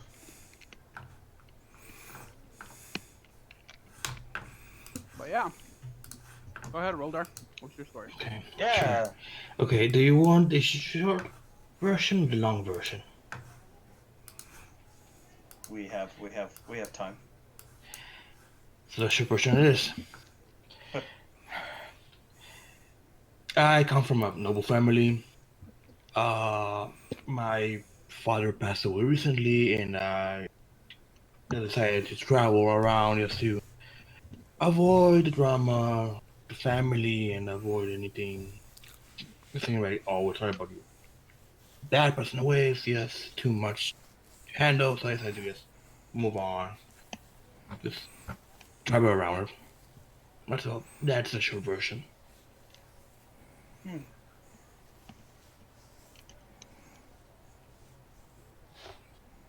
What do you seek from our questing? Me? Nothing really. I just ended up with this group. I needed money. Ended up with everyone here, and just going on through. Yeah, I have some questions that were not answered in my home life, so maybe my adventuring life will yield some answers to some questions that I have. Magical questions, a couple. Okay. Okay. That's good.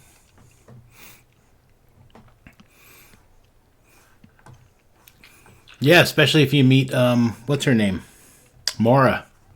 Maybe she can answer some magical questions for you.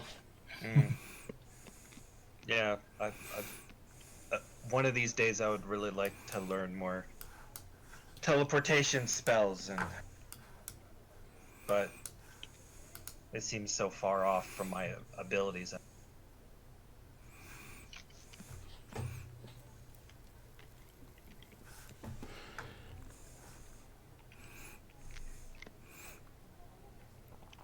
There was at one point when I was off in the woods near my house and I was praying. I started hearing a voice that I thought at first was a voice that I was familiar with, which was my patron god, Erivan Illister, the trickster god. But this one was different and strange. I think from my discussions with the conversations with, I mean, do any of you guys actually talk to a god? You ever had a conversation with prayer? Have an actual, like, as a voice talk back to you? Can't say I've done. That has happened to me. It's very strange. I don't think it's normal. I've heard of people being able to talk to deities in different ways, like, of course, you know, like the Wild Mother. You talk to her, and she talks to you in nature, in the wind. The wind blows, and that is the voice. And Illivan Iristers talks in like the clinking of metal and the creaking of wood and ambient noises, and also, you know, like creatures like rats and mice. But this was different. This was a flat out voice. I've heard a voice talks to me. Maybe that is like the demon you speak of. Yeah, I was about to say it's. I'm not a stranger to having voices in your head. That's certainly something that I have. Well, but my voice regarded itself as a creature known as the Traveler, which I imagine is a god, not a very powerful god, but it talks, and it has told me that there are other travelers out there, and I am curious of finding them, maybe meeting up with them in my lifetime. One more thing before we go to bed.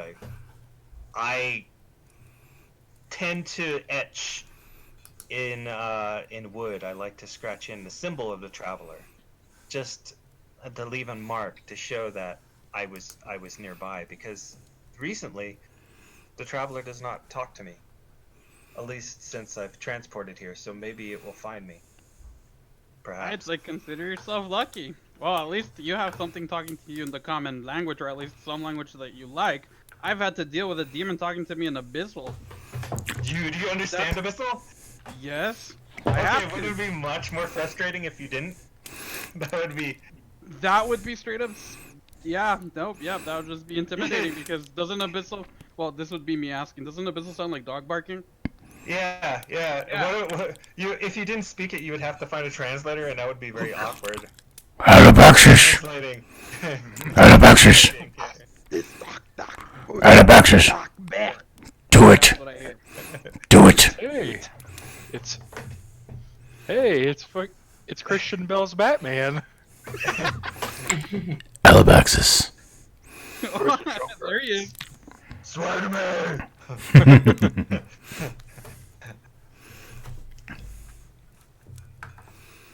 Yeah, having a dog barking in your head is not fun. I understand them. I had to pick it up, but yeah, the three languages I understand or speak are Abyssal, Primordial, and Goblin, aside from the common language. I speak Elven, Sylvan, and Undercommon.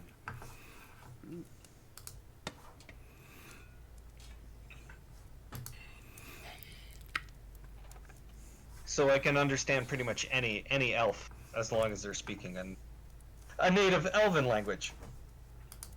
Nice.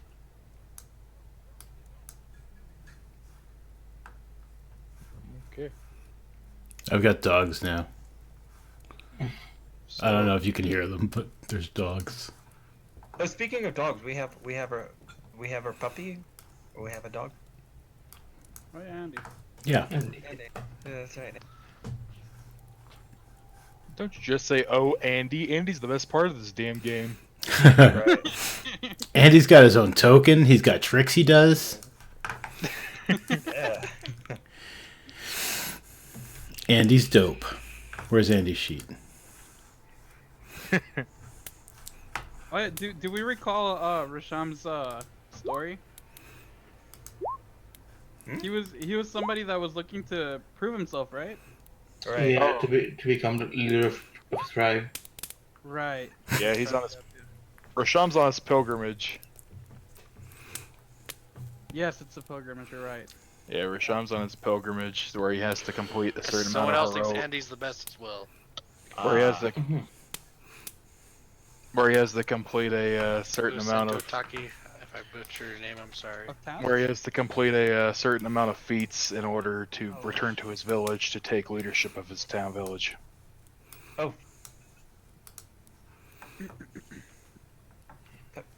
Fascinating. The one way to describe his character would be like what I feel like would be Jar Jar Binks, but only in attributes of character. Or how do I want to describe this? Like accidentally doing good. I think is that how we would describe him? Jar Jar Binks. I don't know if I would I'm a fan of Jar describe. Jar Binks, I wouldn't but- say Jar Jar Binks. I would well, say that Rasham is an extremely derpy Hercules. I like that a lot better than Yeah, Jar Jar there you go. Binks. Yes. Yeah. Derpules. Derpules. Hercules. Yes. Derpules. Yeah, he's a very derpy Hercules. But does that conclude our bar time? Yeah. Yeah. If no one else wants to tell about their lives. I think that's everybody other than Carlos not wanting to say anything. I already said mine. All right. You know, All right. the short story. The short story. Short version. I get the idea. Yeah. I at some point when we go upon a larger city, I would love to find I love libraries and I can do research and I could look up things for the party. I'm also very curious to learn more magic spells. Now that I'm somewhere that's populated and there's actual people and libraries and cities and stuff, there's so much I've been wanting to do for years and check out. I'm very interested in going to a bookstore, especially adult bookstores. Oh my. Yeah, I've heard that they exist, and I've been writing like fan fiction for and just maybe I could get published. So who are you writing fan fiction about? Like, what's who's the fan fiction about? Well, I was writing about a character at one point who, it was not like a smut story. It was like an adventure story. and he was when he was a boy, his very, very rich parents were in a city together, and they went to a play, and he watched his parents get murdered, and then he went back and was raised by his butler, who raised him. And meanwhile, he stumbled into the forest and found a family of benign owl bears, and he adopted the owl bear as his sigil. So now he is known as the owl. The owl bear. God damn it, man. Albert, man. God damn it. Oh God. I was saying, so I'm the only crew in the group right now. Like, oh my. I am the knight. Am I an owl? Oh no. Am I a bear? No, I'm both. You're gonna have you. Okay, no. I I'm gonna don't. have to show you a video. I don't. It's I don't one sleep. shot. You sleep. I'm Albert, man. I'm guessing this is a Critical Role thing. Yeah, exactly. Yes. It is. I was laughing because it sounds so much like Batman. Was that the intention? It's Yeah, totally, the intention. It's totally Okay. Batman. Just making And sure. the owl bear is so dumb. God. Now I really need to get caught up. It's a one It's a shot. one shot. It's a It's one a one shot. shot. Well, I'll have to find that and watch it. Okay. Swear to hell. The Terry yeah, Darrington Brigade. I'll The Darrington post it. Brigade. It's a good one. It's a good one. Sorry if I'm crossing too many genres, No, you're fine. Yeah. breaking the third wall. But we'll just say you guys eventually go to bed, and the night passes, Yay! and yeah, you guys like set out the next day for Alright. to head back Right. to Rovehelm. Row of hell. It's travel music. Travel music. Nice. Sounds good. I put that Dino Brigade on Discord. So you can watch it later. Moving It's right all- along. It's only 4 hours and 30 minutes long. That's not too long. For that. Alright, so you guys are heading back to Rovehelm. It's about like it's not quite a full day's travel. So you guys like set out in the morning to head back. Going along, Andy's running ahead. Occasionally like picking up sticks, like fetching them and stuff, as Andy is wont to do. If you guys throw a stick to Andy, he tries his very best to catch it. Andy, where's your sheet? Give me your sheet back, Andy. So you guys throw the stick. Andy fetches it. He brings it back. Yeah! Eddie! Good job, Eddie. He's so happy he rolls over. He's such a good dog. And so you guys are on your way back to Rovehelm. You get about halfway there when bad things happen, because we have to have bad things happen occasionally. Because D&D. Yep. Bad things. Woo! Bad things. Yeah, so we'll stop the. So you guys are traveling, and behind you on the road, you hear the sounds of galloping horses. Sounds like they're riding towards you very fast. Let's get to the side of the road. There's horses coming by. You also hear like some like rough sounding snorts as you guys are trying to make your way somewhere. So if I were to give me a second. I want to draw a line here. Draw a line.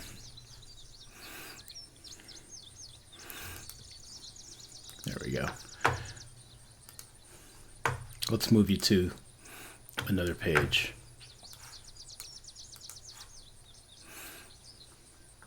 Andy. Andy! He's running up ahead there. Yeah, so something's coming. Oh, that's the wrong thing. Something's coming up from behind you. It sounds like it's coming very fast up the road, like around a bend.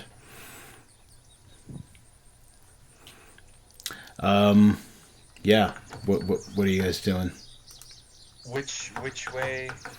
So Andy's in front. So Yeah. south is South is It's coming from this direction where I'm pinging at Right. down below. because we're heading north. Yeah. So yeah, I guess I always move to the side of the road myself.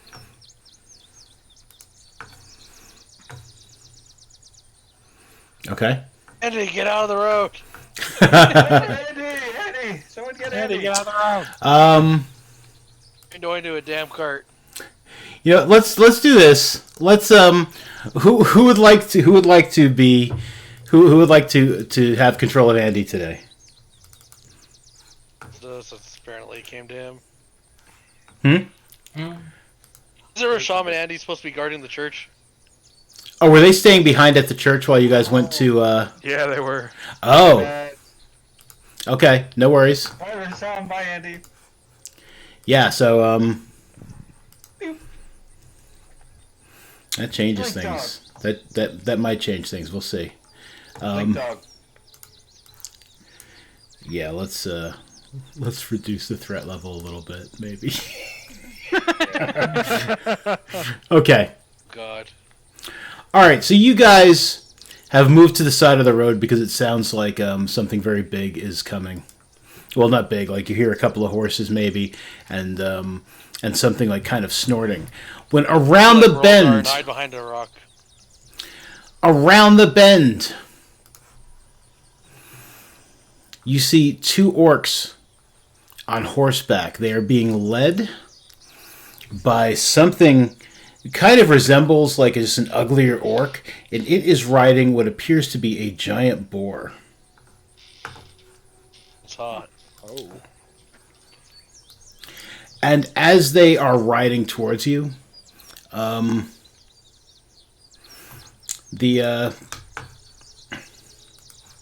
this uglier orc shouts something to the other orcs, and they are going to.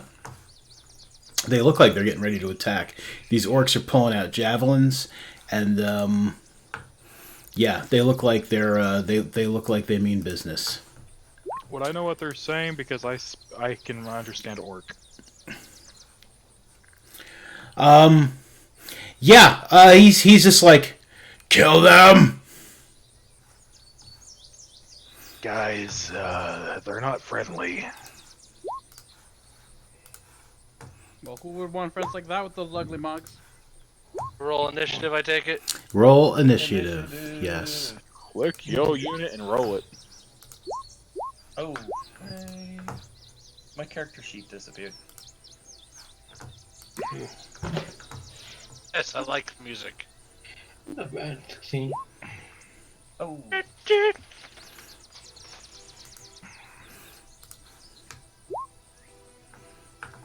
Okay. God, we gotta fight the fucking boar. Maybe. it's a mount. God. Okay. All right. So Draza, these things are coming your way, and as I said, they appear to be ready to attack. God, they're wereboars. All right, so Drozda just looks and he's like, "Well, Rashim's taking care of Andy right now, so we're gonna need somebody to take some hits." Drozda starts to remove his cloak and tosses it back to Rolodar. You know what's happening, Rolodar. Yeah, I grab it and put it on. And I'm gonna transform into my giant lizard. Okay. Wait, so Drazen takes off his coat, tosses it to Roldar, he puts it on as he turns into a giant lizard? Is that what just happened? And I turn into the giant lizard.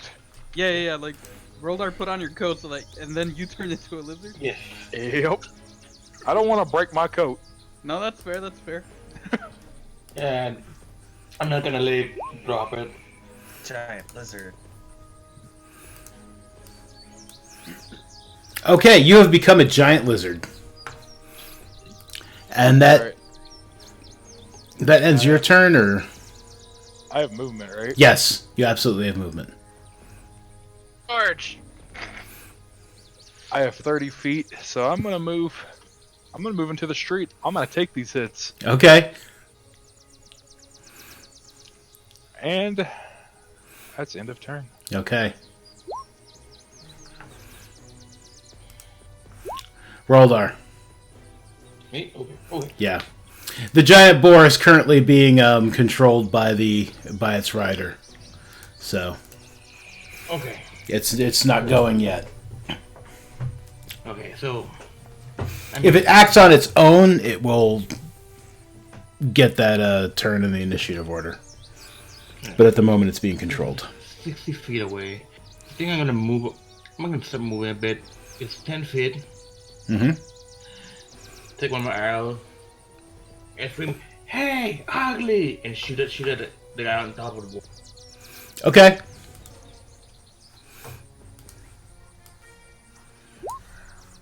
Making it. Yep, that hits. 11 max damage. Okay, and after that, I'm gonna just end my turn. Grab another arrow, put it there, get ready for fire next. Okay. I want to try to get that good. Quick question, since there's like, so I see the boar has a health of its own, and it is a mount. Do we have to fight the mounts?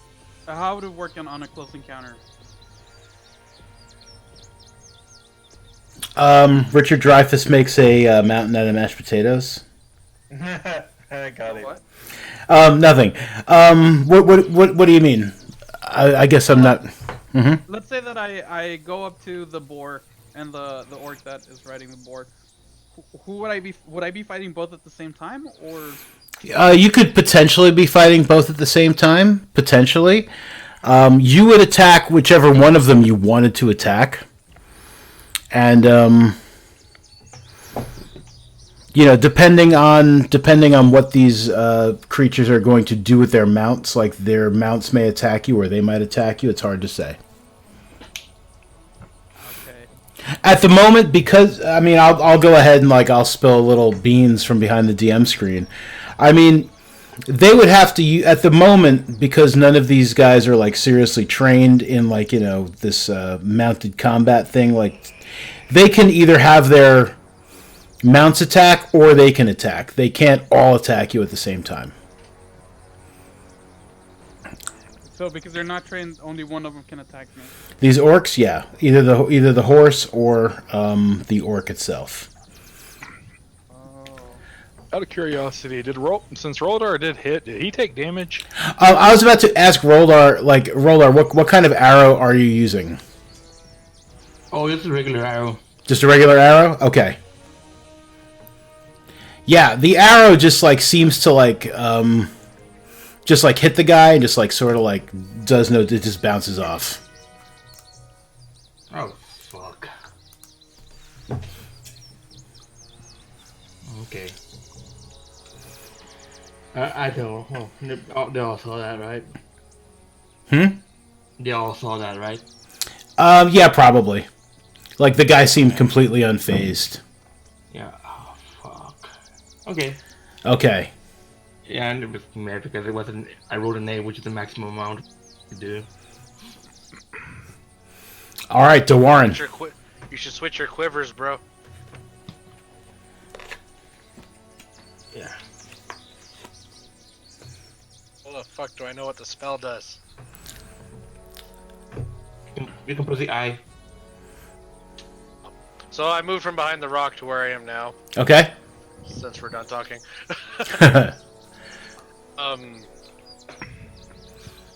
And I wanted to try doing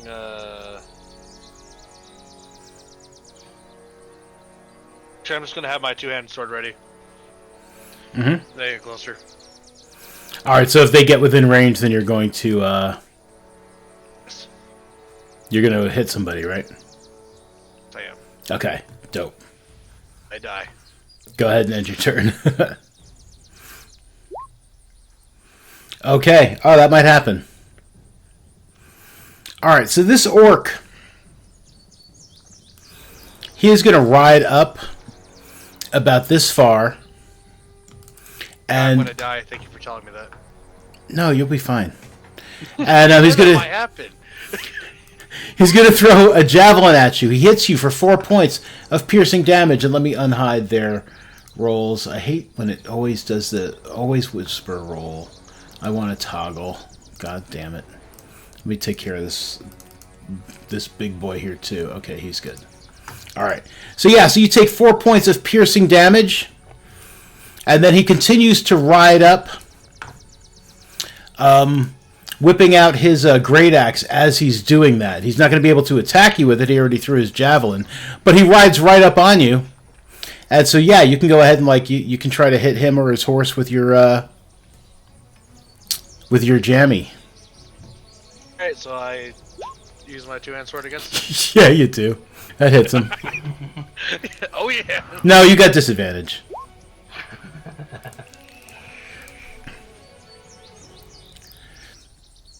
Ooh, okay. He takes 5 points of slashing damage. And he grunts. And that's all he does. That will be the end of his turn.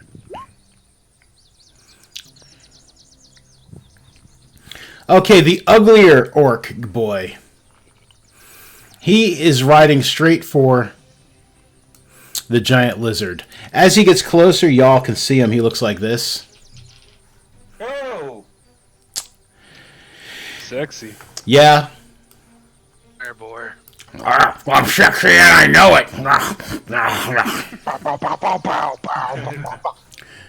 Pumbaa.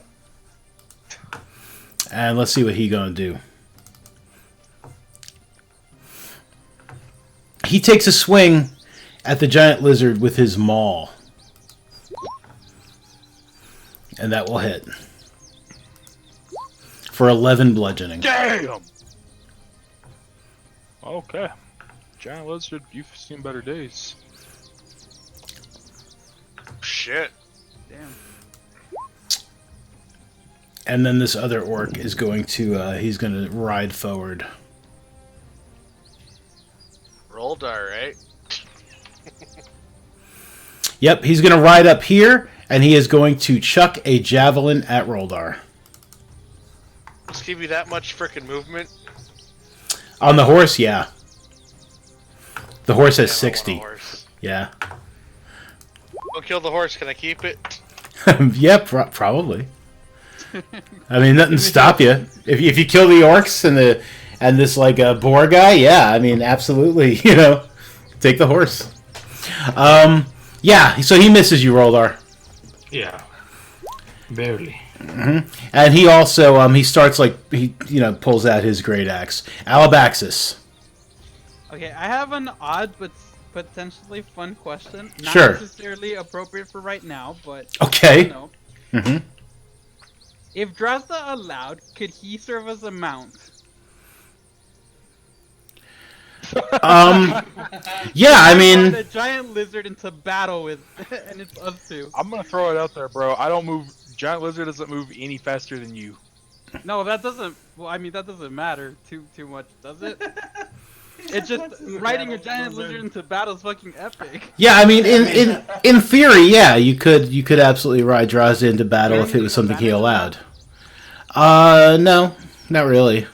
So in this situation, I think this might be advantageous because, well, I mean, I guess maybe not. It'll put us in. If I wanted to engage, yeah, not pointing. Two entities right here. I mean, I could reposition myself anywhere, right? And I'd still just choose to attack one. Is that how it works? As he draws, I'll be like, what And the fuck they you would doing? only be able to attack one per turn or one per. The orcs almost definitely. Okay. But I mean, like, yeah, when you if you approach the boar on the boar, I mean, you choose which one of them you want to attack, either the guy riding the boar or the boar itself. Okay. All right. All right. So I will choose to help Drazda since he got hurt. I'll ride him, I guess. Oh God. No, I'll be next to him. Okay. I'll just yeah, 'cause that's already like 20 feet. I'll just take a two-handed spear attack on him. At At the rider? right. At Okay. Yeah, at the rider. Okay. Is your spear silvered? Yes. All right. That will miss unless someone's got a card they want to lend you, Wait. or unless you got one yourself.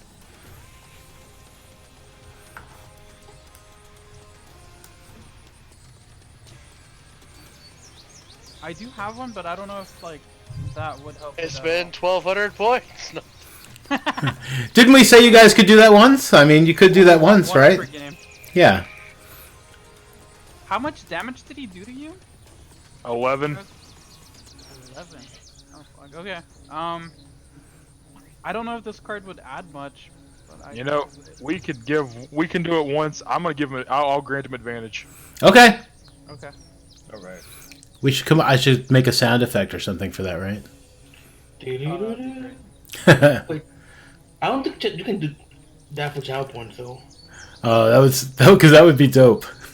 Whee! Advantage! Advantage! Advantage! I just grant him advantage. Okay, yeah, so that hits. Sweet. 5. You do 5 points of piercing damage. He snarls as like you actually spill some blood. Oh. But still, his health bar barely moved. That's intimidating. Okay. It's a boar, bro. No, I hit the boar man, did I not? Oh, but Yeah. he's a boar. Okay. It's not like a rat. It's a boar. I'll enable patient defense. Okay. That'll end my turn. All right. Where's Nah. that tough? Nanok. All right, how far can I get to 8 feet. 35? You got 30 feet, so you can move 6 blocks. Yep. Wait, okay, so I'm starting here. 1, 2, 5, 6, 7, 6. 6 right there? Yep. Wait, my movement's 35, isn't that 7 blocks? Oh, 7 blocks then, if you're 35. About right there, good? This is exactly where I want them, if this is where I... Okay, so I'm gonna light these puppies up with I'm gonna sculpt... Oh gosh. Let's see, I'm gonna use... that second level spell... I can't even pronounce it. Aganazar's Scorcher. I'm gonna use my Scorcher spell. Okay. And I'm gonna do a 30-foot lineup, and I'm going to. It's a level 2 spell, so I can sculpt 3 people. Oh boy. So 3 people do not take damage, or they automatically succeed their. So that would be everybody, right? For older. Yeah. So I'm going to shoot. We're all in my- line of fire. You kill my horse, I'll kill you. And that actually probably is going to happen. I just noticed that. So you don't have enough room to get all 3 of them at 30 feet, but you can absolutely get like these 2 guys without even having to sculpt it. Okay. Like, yeah. It won't Hey. reach. Okay, it won't reach any further. Yeah, it won't reach any further than 30 feet. So yeah, you can absolutely do that Scorcher though. All right, and then Back to like, what the fuck? I'm gonna sculpt Abaxis and yes, Drozda. Drozda. Yes, sorry.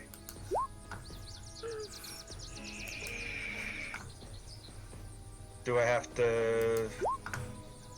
What's your spell DC? 13. 13. Yeah. Love the horse has it, yes. Oh, Werebore got it. Only the orc made it. Yep. All right, so the orc is going to take half of that. So he takes 7 points of fire damage. Actually, I'm using a card. Or not. Oh. No, he will still make it. He would tie, so he would Oh, make I it. would- Yeah. You can take it Oh, back. my bad. Yep, Take you can it. take it back, yeah. I thought that would increase the spell DC to 17. My bad. So he takes 7 points of damage. He cries out. He's like, "Ah, burning!" The horse is going to take 15 points of fire damage. Damn! And that horse cries out and whinnies and dies. And the orc Philippi. is now prone. He makes it off of the horse, but he is absolutely prone. So let's make him prone. Okay. The werebore is going to take 15 points of fire damage, and he cries out because it hurts.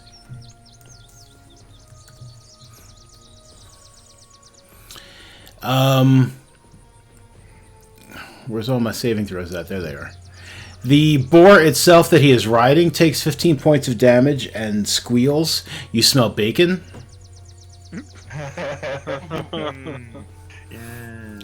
And How many yeah, points did the boar take? the boar took all 15. Oh, so that thing has like 30 something health. Okay. Damn. Like 50. All right. Nanok, is there anything else you can or are willing to do, like a bonus action or anything? I don't think there is, but you might. I don't know. And my movement's over. Yeah. Yep. And there is no movement as a bonus action, so I am good. Okay. I will go ahead and advance your turn because I know it's buried up there somewhere in the chat. Giant lizard. So I'm gonna go back to Drozda because this thing's armor class is gonna get me killed. Okay. What's the armor class of your? Well, I mean, that's 12. still an additional 8 hit points, like that you could take Oh, before. never mind. Then I'll keep it. Yeah. Yeah, never mind. I thought don't I take damage if the lizard dies though? Yeah, but I mean, that's what I'm saying. Like, if he hits you right now for 12, the lizard goes away and you take 4. If you're Drozda, you'll take 12. Take half of it. Yeah. Oh, okay. Yeah, that's a good idea. Never mind. I'm an idiot. All right. No worries. So, I know that my bite's gonna have no effect on the were bastard, so I'm gonna bite the pig. Yeah. Tastes like bacon. Delicious. That hits, yeah. It takes 4 points of piercing damage and squeals like a boar. And then since he'll have retaliation if I move, I'm ending turn. Okay. Okay, the boar is going to try to tusk you. He does not. Yes. Oh, good thing. Thank Roll God for dar. advantage. Whew. I know. Okay. I chose channel points to give that boar advantage. Okay, question. Greatest If one I- actually just popped in and did that. Yeah, if I use Hail of Thorns on the werewolf, let me put it on the chat. Yeah, I'm gonna put it. No, you can cancel it. It says that I do a regular damage plus 5. What does it say? In addition to the more the type of attack, and each creature within 5 feet of it must make a saving throw.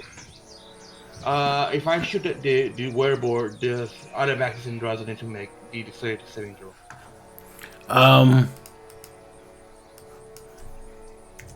Let me look it up really quick. Hail of Thorns. Yeah.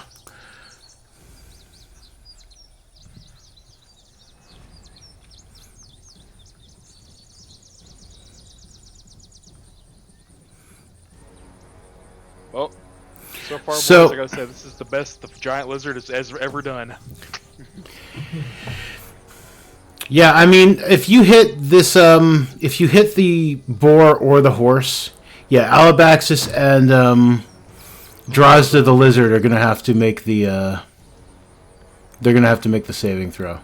Okay. So I then cast Hunter's Mark on the werewolf. Okay. Okay. Get my arrow, put it back on the quail, grab it one of the 2 arrows. Okay, silver arrow. Yeah, aim carefully Mm-hmm. and shoot at it. Yeah, good thing you aimed carefully. You hit him. Alright. For the 5 point of damage, Mm-hmm. for 4 for Hunter's Mark, Mm-hmm. which I need to fix that. And 1d8. for- Okay.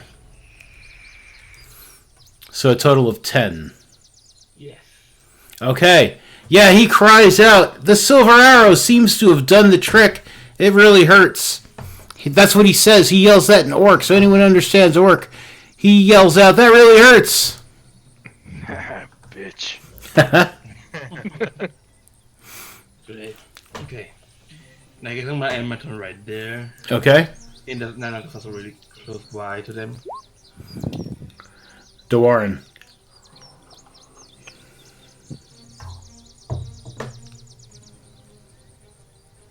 Alright, since I'm locked into an epic battle till death with the orc I'm Yeah.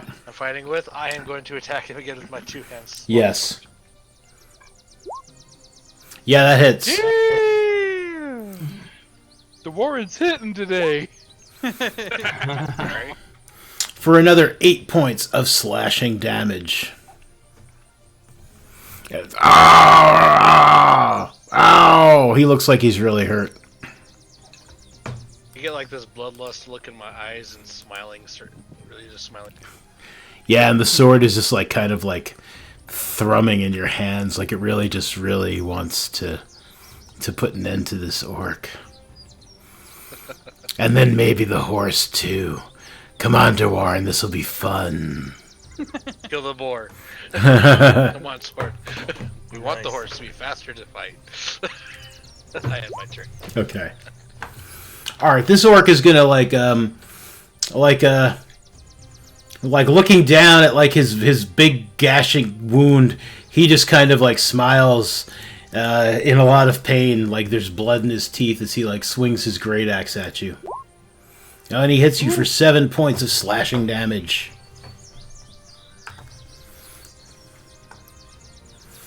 Ending his turn.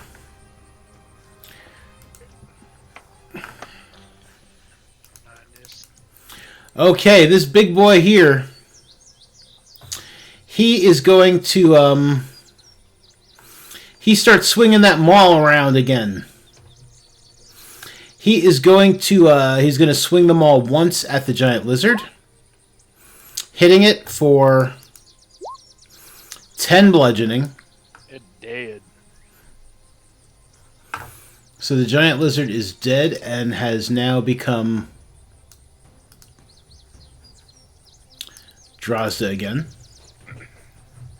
Do I take any damage to Struzda? 2, I think, yeah. Yeah, I'll be taking 2. Cool. Yep. And then he continues like that swing, trying to hit Alabaxis. He will have disadvantage since you activated your patient defense. And he misses.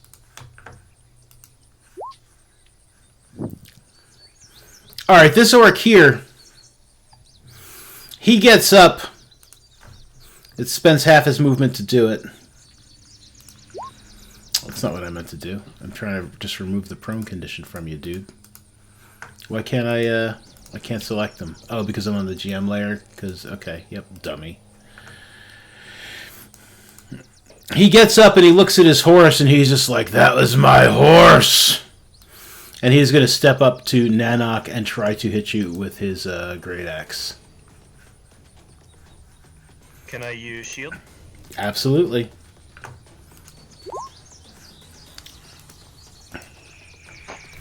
Yep, so he's swinging that thing right at your middle, and you feel like maybe it would have possibly cut you in half even. But you cast a shield as a reaction, and it just, like, slides off. And he just curses something in Orcish. And, if anyone, those of you who speak Orcish, he said, fucking fuck. He's not... enough to say it like that. Yeah, he's not very verbose. That will end his turn. Alabaxis. You might need to learn more words, big boy. Shit fuck. Oh, congratulations. Yeah. You know, conjunctions. Hold on. Just a sec.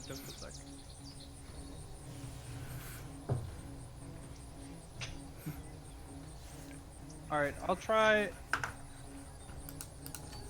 a two-handed spear attack at the boar.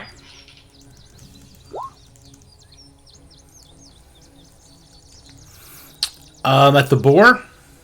Yeah. That hits. For 3 points of piercing damage. It squeals again.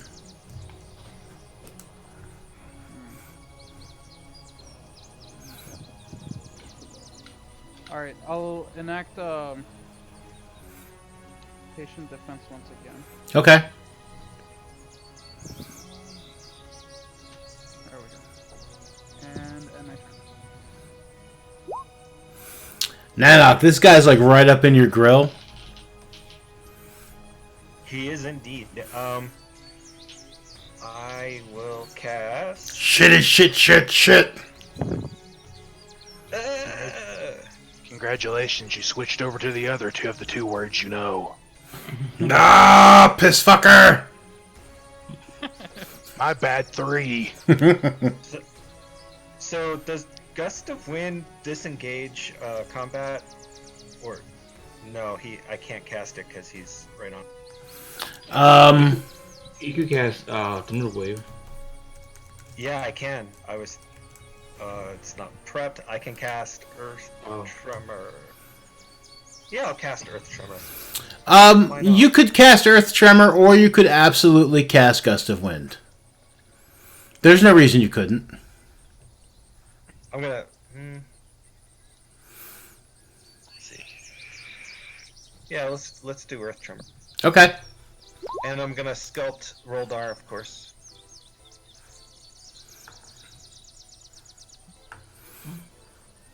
Right. Yup. Okay. So he needs to make a dexterity saving throw, or he will take that damage and be knocked prone.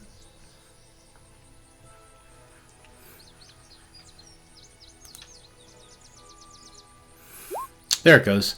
He takes 6 points of damage and is knocked back on his ass. He is once again prone. In addition,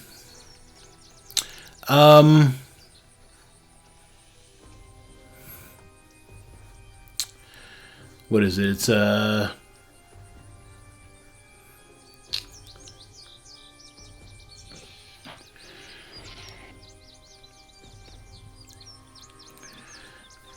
10 feet, so within range, and then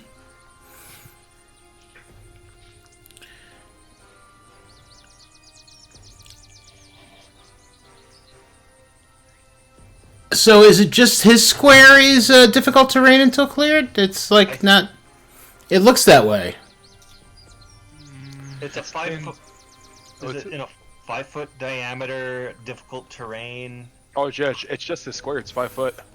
Yeah. So the square underneath him is difficult terrain. Difficult. Yeah, and he is prone. Okay. He took all 6. Yeah, he didn't make a saving throw. Yeah, he failed the save. So, oh no! Wait, roll your damage. I'm sorry. I just made it 6, but yeah. to roll a 1d6 for me. Yeah. Thank you for pointing that out. Yeah, I was just like, I don't know. Yes, he did. I was so happy for you. Oh no! Alright, so he took 1. And he's like, I thought this would have been worse, but he's still on his ass. Right.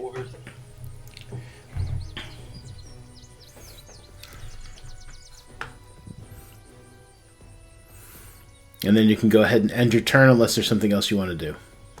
Yes. I should probably learn how to end my turn. Get out of there. Can I disengage combat? Does he get a bonus attack to me? Yeah, at disadvantage, wouldn't he? He'll have disadvantage because he's prone, but he would get an opportunity attack, yeah. Yeah, I'm going to disengage and run behind Roldar. Okay. Well, you can't disengage because you already used your action. You got to use an action to do that, but you can still try to run. He might miss you. It's up to you. I'm gonna go for it. Go for it. But he will carry disadvantage. He misses. Oh, he misses. Even if he had advantage, he would have missed. Yeah. So he's like cursing some more. He's just like fucking shit, fuck, piss shit, fuck, and he completely misses. And then you can end your turn. Alright, where's the button for that?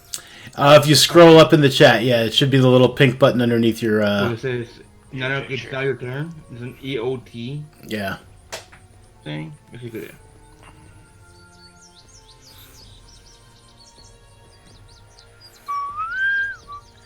They found it? I should probably learn how to do this. Wait. Just look for the purple square. Just look Oh, for the EOT. purple square. There you go.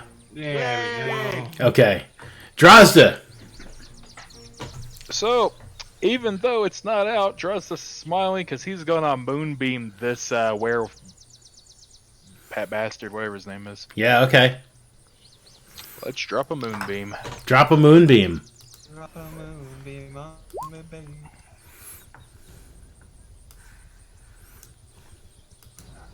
Bam. Drops a moonbeam on our wherever he is named friend. Okay, he's got a moonbeam on him.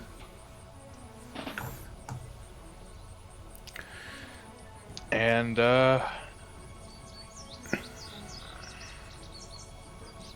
can I ready my silvered hand axe in retaliation?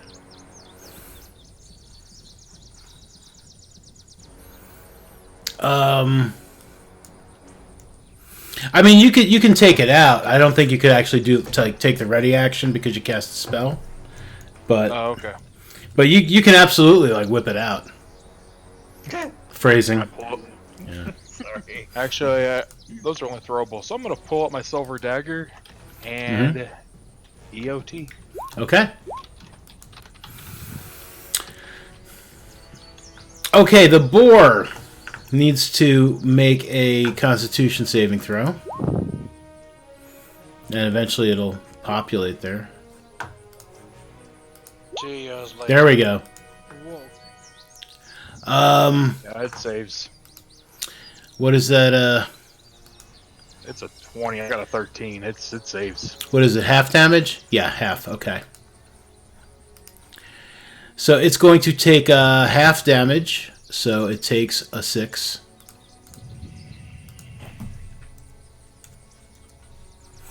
And it will then attempt to tusk Drosta. It does. It hits. How much am I taking? Oh, that's not what I meant to do. Damn it. We'll take There the we second go. one. The second one's pretty good. 10 slashing. With a big tusk. Roldar.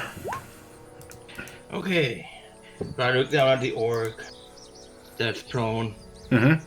and I move my hand from the normal arrow to the super arrow, grab it, and shoot again to Werebore.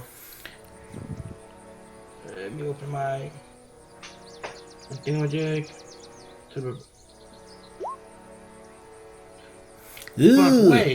But wait, I have an advantage. Oh, snap. Yeah, you do. Yeah, that hits him. Yeah. Okay. For 8 plus 4 plus Move it on its own. 8. So 20 points of damage. All Man, he hollers in intense pain. He hollers so loud he chips one of his tusks. Like as his teeth like gnash together as he's like hollering like "Ah, rah, rah, rah." And yeah, he chipped his tusk. And oh man. So I put my hand on the sword I have Mm-hmm. and ready in case the image right there. Okay. DeWarren. This orc is still like he's pretty badly hurt, but he's still up in your grill. And he's just like, yes, you and I will go down together in glorious, bloody, my guts are falling out of me. Oh boy. I raise my longsword again and attack. Fuck. Ooh, that will miss. I go. I just scream in anger. Okay. He's like, yes, I distracted you with my gross talk about stuff. And now I will swing my great axe at you again. As I try to hold my pieces in me. Oh, it's hard. It's slippery. Okay, I missed. Won't interfere with our battle. I Okay. have to kill them no matter what. The werebore needs to make a Come on. Constitution saving throw. Be worse than your pig. He's worse than the pig. Yes! Yes! It hits. Yeah, he takes 13 points of radiant. Was it 13? Yeah, it's 13. I gotta scroll up. Yeah, 13 points of radiant damage. He hollers out. He's just like, "This is so unfair." You guys are tougher than I thought you'd be. Wah! And then he is going to he's going to try and move away from your moonbeam because he doesn't want to stay in it. So Alabaxis, you will get to make a opportunity attack on either him or his boar as he oh, he loses his come here, boar. What type of attack is it? Huh? What type of attack is it? It would either be with your spear or you could punch him. Doesn't matter. Okay. Yeah, that hits him. Yeah, it's gonna go for the wereboard. Okay. Yeah, he takes another 6 points of piercing damage. He cries out. He's like, maybe that was a mistake, but I definitely don't like that moon. Beam. That will end his turn. I'm like a kid with my magnifying glass. It's gonna chase you. It's gonna chase you. So this orc gets up from being prone again. He's got dirt all over his ass and his back now. He's like been knocked prone twice. And yeah, he's going to come right at you, Roldar, and he's going to swing his great axe at you. Oh, Jesus Christ, he crits!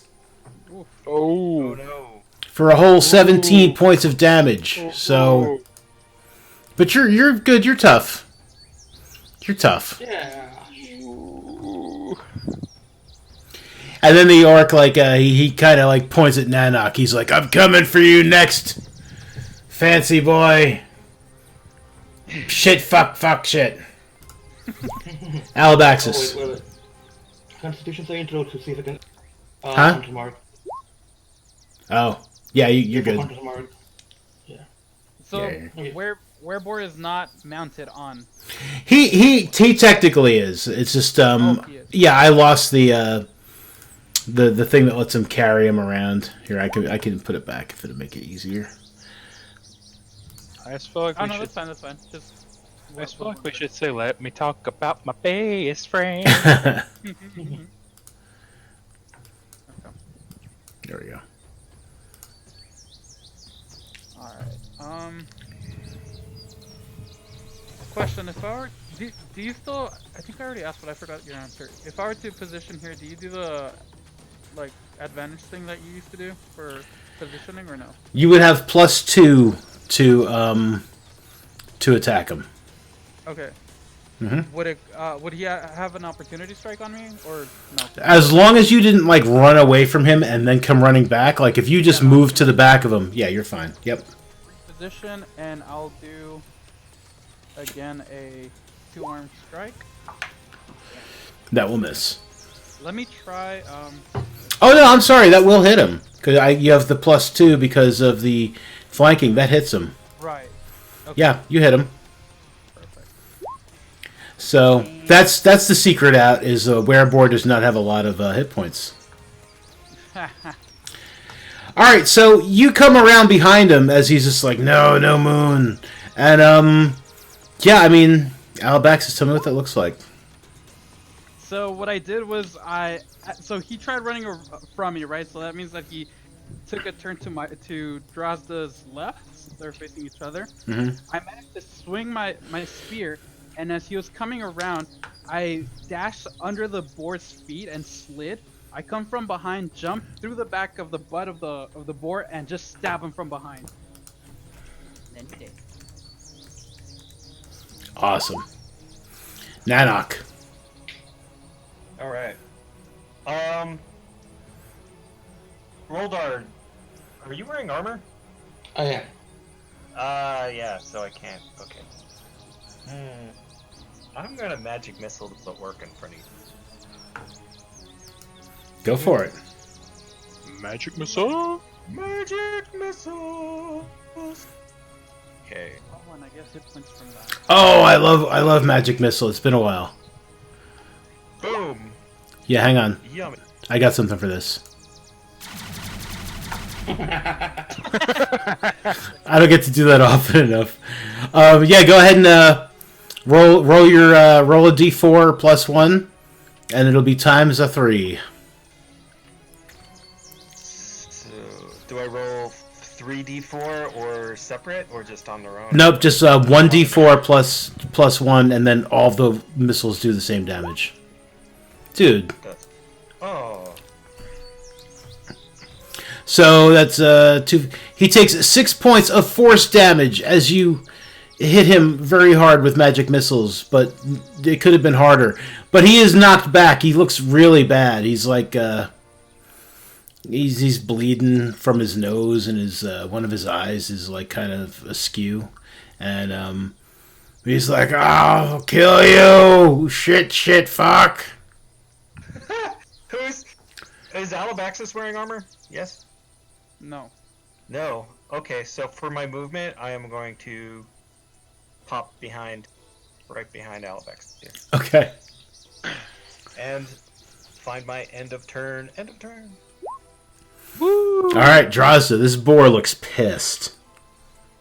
This boar looks pissed. Mm-hmm.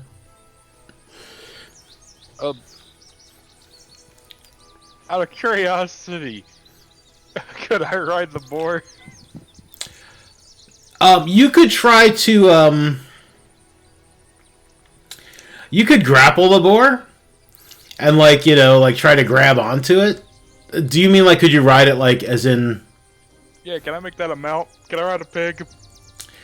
Possibly if you're able to convince it that it wants to do that. I got some animal handling. You do.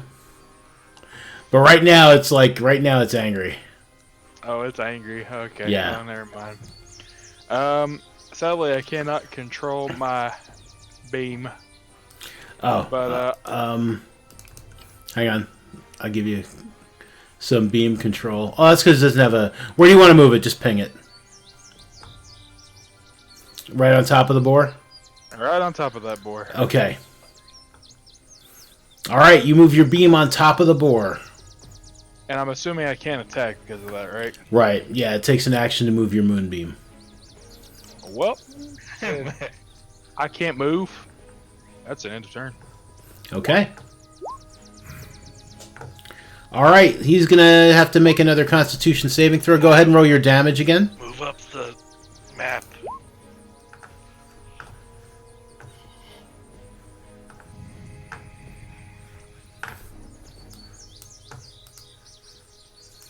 Don't save. You want to hit a 2. You want to trip over your own feet. There it goes. Ah, damn it. Yeah. My So spell DC's a 13. all right. So roll your damage again. He'll take half of that. How do I just click Moonbeam? Yeah, either that or you can just roll 2d10 again. Just like a straight 2d10. Yeah. So it doesn't like steal another spell slot that you need to just like add back on. Either way is good. Okay, tools. Dice bag. D10. 2. Schmidt. Dude! Tell me what it looks like when your moonbeam, like this boar, is like looking at you like he wants to gore you and just like run around with your lizard folk body like impaled on his tusks as he prances about. But that's not going to happen because he is dead. What's that look like? Boom. So you literally see Druzda with this giant smile across his face as this beam traces around him, lands on top of the boar. As it lands on the boar, you just see the boar's guts spew all over the battlefield. Some of it covering, and of course, as its body erupts, the blood shoots all over Druzda and Alabaxis' face. Okay. All Death bats is after all death. giddy. I love it. And that's a EOT. Roldar. Okay, so seeing the orc right in front of me, I grab my longbow. I like go down a bit, concentrate, and cast Sapphire Strike, and do a backflip. And while I'm on the air, like upside down, I shoot an arrow at him. Okay. Wait, so what are you doing? I cast Fire Strike. Right. Okay, but while doing with like flare to it, I do a backflip, and while I'm upside down, I shoot an arrow at him. Okay. Go for it. It- You, it- you shouldn't have done the backflip. but I still do damage for the Sapphire Strike. Wait. Did you do that as a bonus action? No, you don't just still do the damage, but you don't lose the damage. Like next time you hit him, it'll do the damage. No. For Sapphire, the attack deals an extra on the hit. On a hit, right? Okay, whether you hit or miss, you are okay. Yeah, your walking speed does Could the. I use that? It's not gonna work. He rolled a natural one. Natural one. Yeah. How do I take it back? Right click on it and just take card. There you I'm go. pretty sure in the middle of your backflip, you probably fell straight in your face. Anyway, okay, I ended up right there. Okay. Now because DeWarren.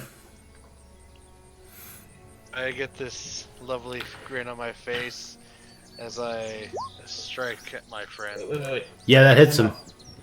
It says you can give yourself advantage on one weapon attack on Sapphire Strike.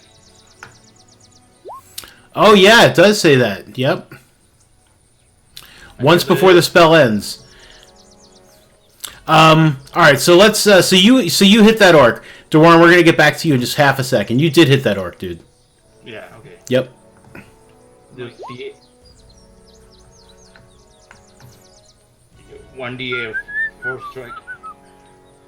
That's about it? No wait. So there's the 8 piercing, and then you got the D8 for the Zephyr Strike, and then the Colossus Slayer. Okay. So 18. All right. So what's that look like? If I could turn back time. Oh my god, yeah. Okay, so mid backflip, I shoot at him, and the arrow goes in his left eye, Mhm. and it goes it goes through his skull and keeps on going and ends in the front. Okay. Yeah, and then I end up just like a gymnast position. Like, Okay. okay, there you go, and then right there. All right. DeWarren. Yeah, you hit this guy for 13 points of slashing damage. Dude, what does that look like? His head off as it's rolling around. I'm just smiling happily at it. Okay, it's like kind of smiling back, like he was a morbid fucker, but he's definitely dead. Grab the reins of the horse. Okay. You grab the reins of the horse. Calming it. Give me an animal handling check.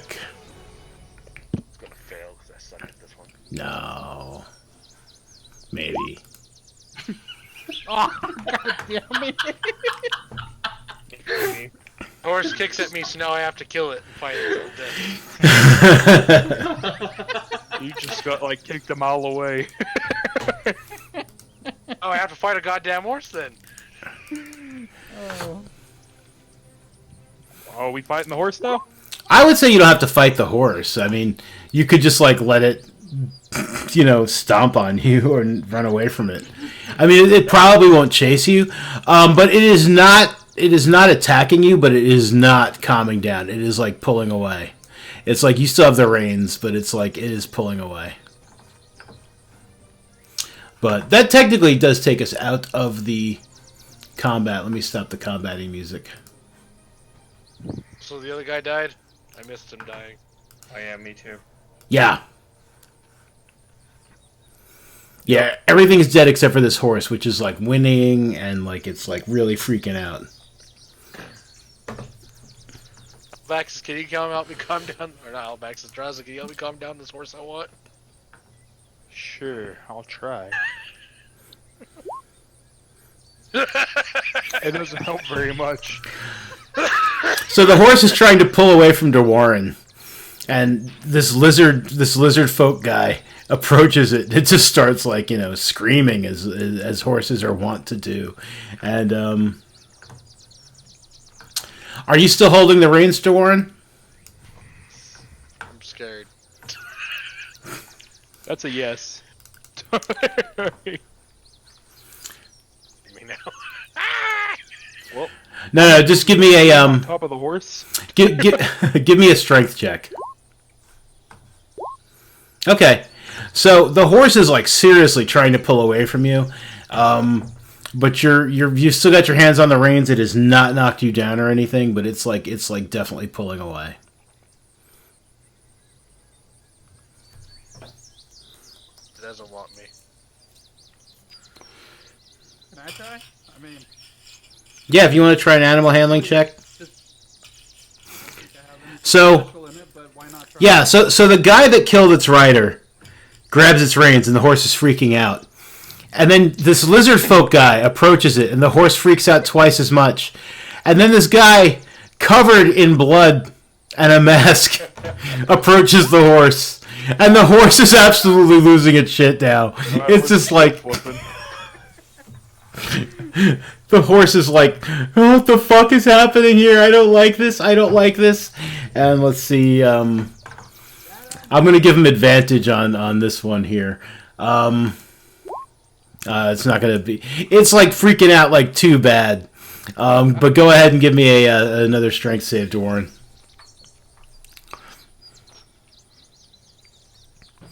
Which one? Strength save. Yeah. So you're still managing to hold on to the reins, but this horse is like completely losing its shit. Okay, I think I'm gonna go over there to try to calm him down. You guys are surrounding this horse. Yeah. I go, shh. Okay. Slow, man. Come on, come down. Come on, Come horse. down. I took the time and effort not to hit you. Do I have carrots or something? My rations or something? Okay, I can give him. Yeah, I'd say you have something in your rations that you could give him. Yeah, probably. That'll make your animal handling check normal as opposed to a disadvantage because it's like losing its shit. Yeah, I'll give him something. Animal handling then? Yeah, give me an animal handling. Oh god. Oh, so it flips out again. Here we go. Okay. Why not?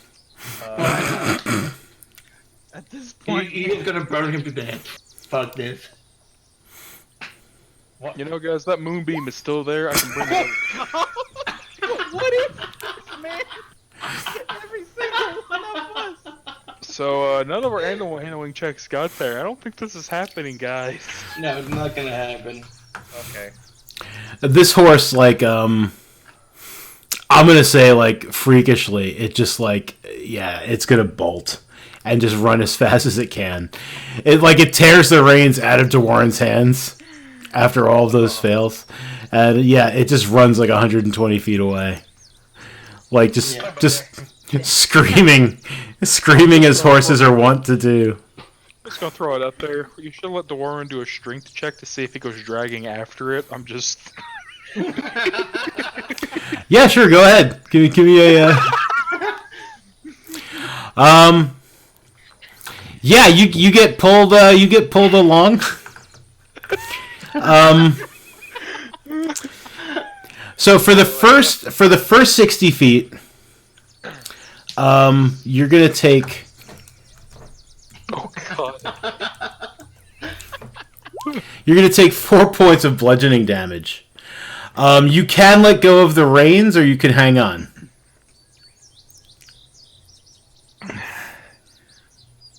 DeWarren, you might want to let go. I don't think we're getting it. We'll buy You you a might- horse, don't die on us. You're gonna... Guys, did he hit the horse with the sword? Is he obsessed? No, he hasn't hit the horse. No. And you dumb animal, leave me alone. Are you letting go of the reins?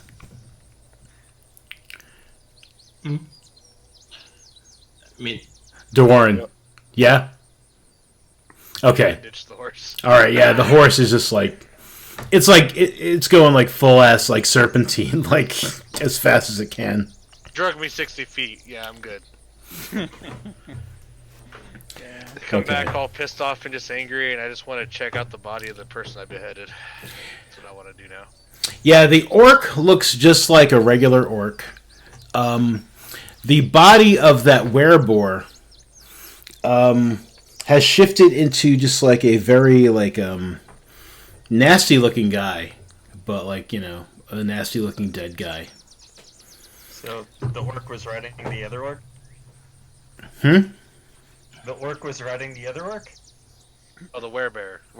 The wereboar is riding the boar, and the wereboar just appears to be human, he's just nasty looking. So, I want to try to scavenge the boar for meat. For Yeah. Whenever we. He's a person now, isn't he? No, not the Yeah, wereboar. the one he boar. rode. Oh yeah, Yeah. the other one. I want to scavenge it for meat whenever Rasham gets back. Okay. yeah. Yeah. I want to look into the wereboard, see if I can match. If he look familiar or something, see if he's anything. You said it shifted into a orc though? It's no longer a boar? No, the wereboar. The Into wereboar. a human. Yeah. It turned into a human. Yes. Yeah. Go ahead and give me a survival check on getting some meat from this boar. Come on, survival check. Give me a good one. Let's find out. Where are you? There. Oh, actually, I have it pretty decently high. I'll probably roll like a 1. No, yeah. Yeah, you're butchering this thing like a pro. Like, you're getting some nice, some bacon and... Is that Yeah. animal, or is that an animal handling, bro? So, My animal handling's a 3-2, bro. It just didn't roll right.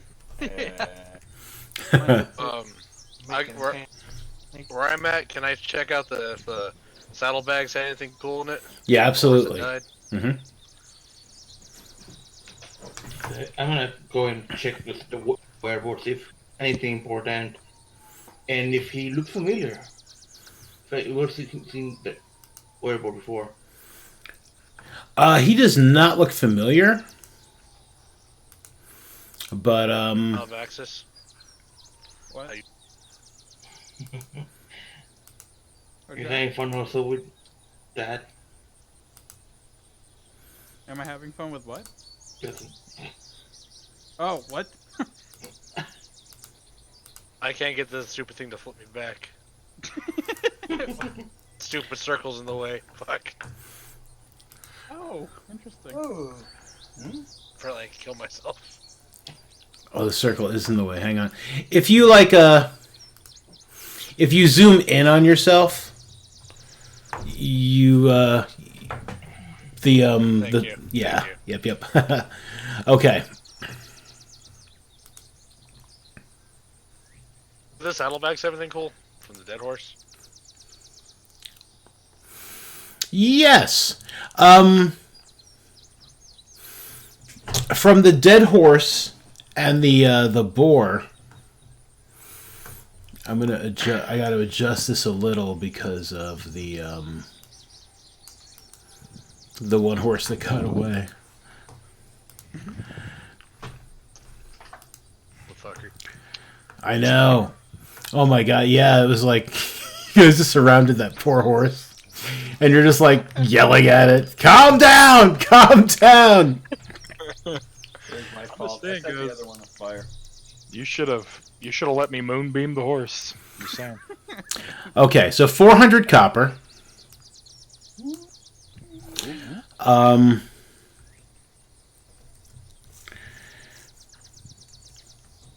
240 silver. 40 gold.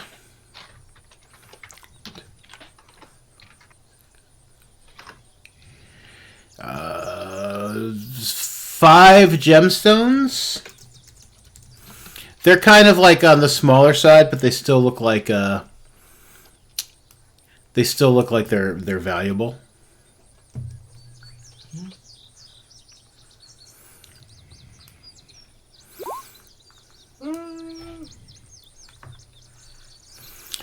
And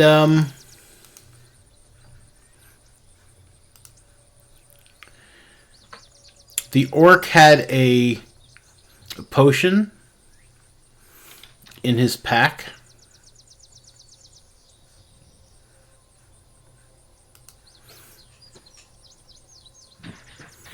And yeah, it's just like aside from that, it's like they the orcs were wearing armor of some sort, probably hide. I'm trying to get my orcs back. Now that I've saved that. Come here, orc. He's on the map layer. Okay. Yeah, the orcs were wearing hide armor. They both had great axes. Each one has 4 javelins. The werebore had his maul. And he wasn't wearing any armor. Maybe he should have. Maybe he would have been harder to hit. So, how much meat did I get from my pig? Man, That's a pretty big pig. that is a pretty big pig. Let's say if you spend like the next couple of hours butchering it, I mean, you get like let's go ahead and call it like 100 pounds. 100 pounds of good meat. 100 pounds? Yeah. Damn, 100 pounds of pork. Yeah.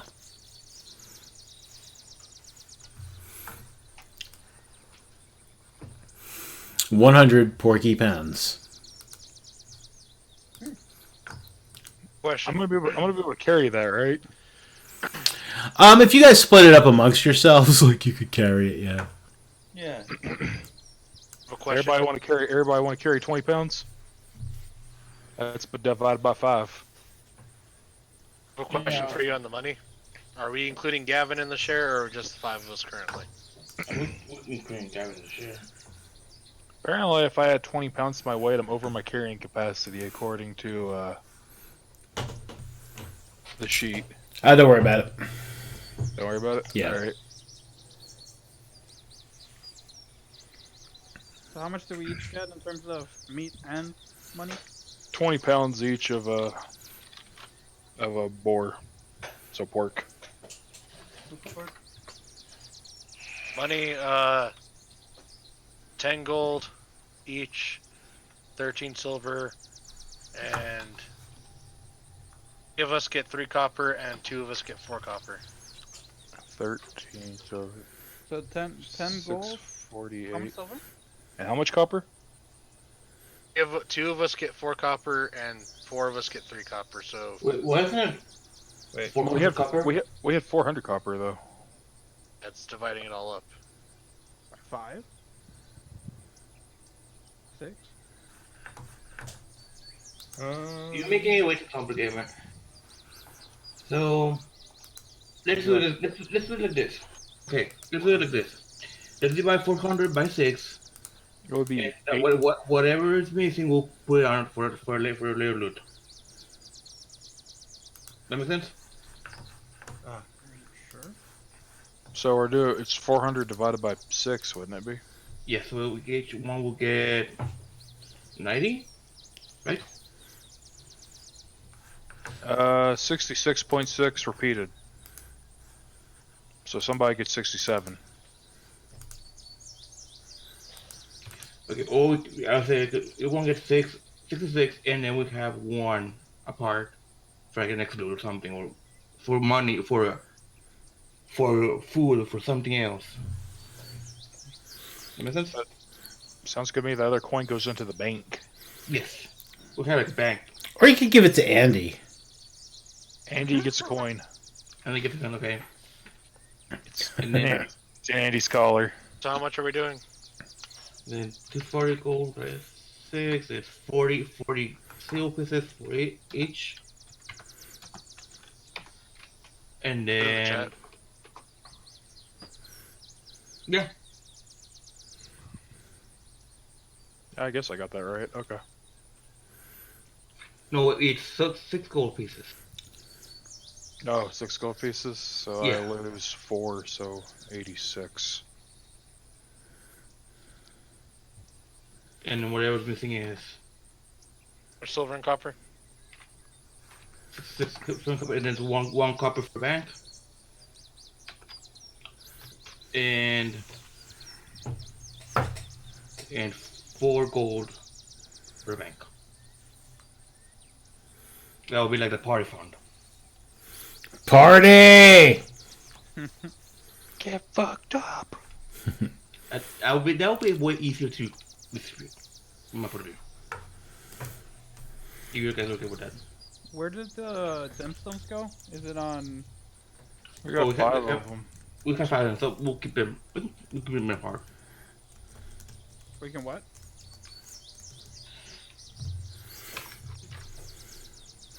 We'll keep them apart. Oh, We'll probably use them later. So far, you guys have like fought 4 lycanthropes, a werebat, 2 wererats, and a wereboar now. Yeah. They don't like you, I would say. No, they won't like us. They don't. How about they don't like the bugbears? What if we plant the bugbear scalps on corpses to see? No, dumb idea. Should I hold on onto these scalps or? I forgot you had those scalps. I didn't. We just painting blood on the floor. Bugbears were here, and they put a head on there. Tampering with the crime scene.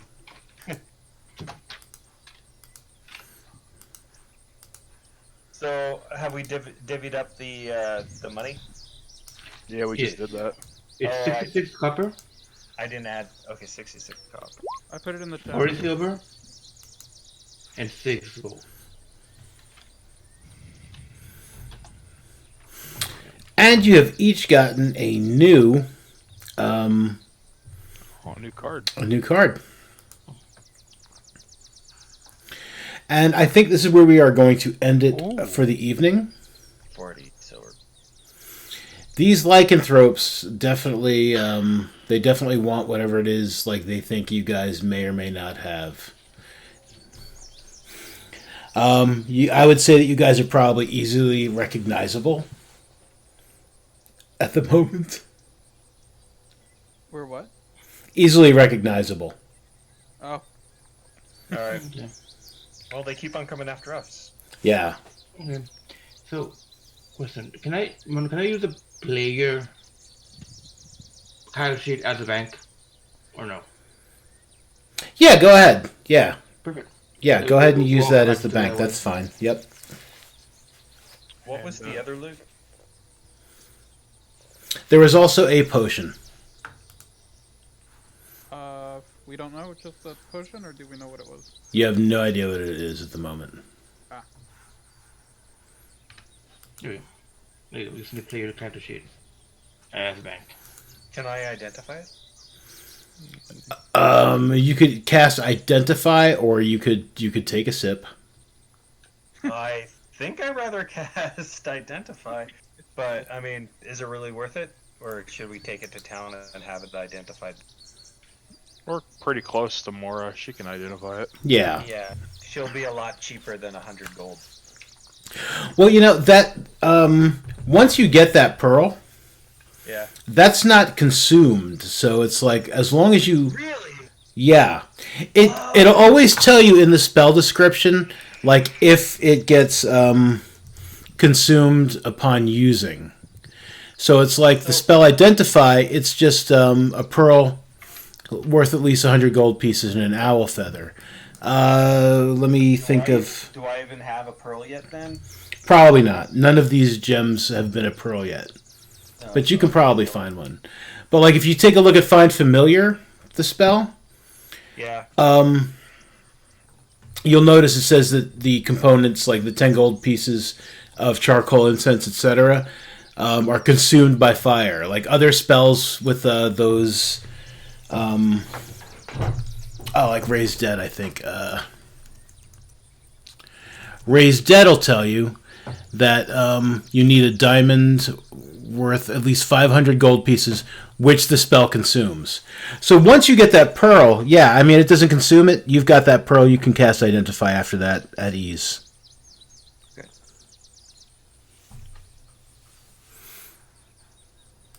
All right, so I can't cast that. Not yet, but... If you've already made 100 gold pieces, or if people want to chip in, you could probably buy a pearl at Mora's once you guys get to Rovehelm. The exchange rate is 10 to 1 from copper to silver and then silver to gold. Yes. Yes. So, I guess that means we can. Well, if we're getting ready to quit, I guess we could just chill on the side of the in the grass to rest until Is it explode. Best, I guess. is it the end of the day or? No, it's probably like about midday. You guys had gotten about halfway there, so you're probably about like 6 miles out. So a couple of hours tops. You could take an hour to rest. I was just saying for hills and spell slots. Yeah, exactly. I mean, like, if you wanted to take a long rest, you could take a long rest and then finish the, finish walking into town at dusk. It wouldn't be terrible. Or you could just take a short rest and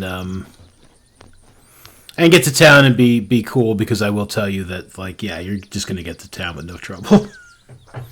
Spoilers.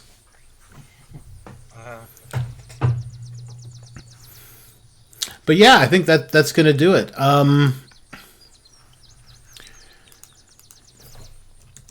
Thank you guys for playing. Thanks for watching.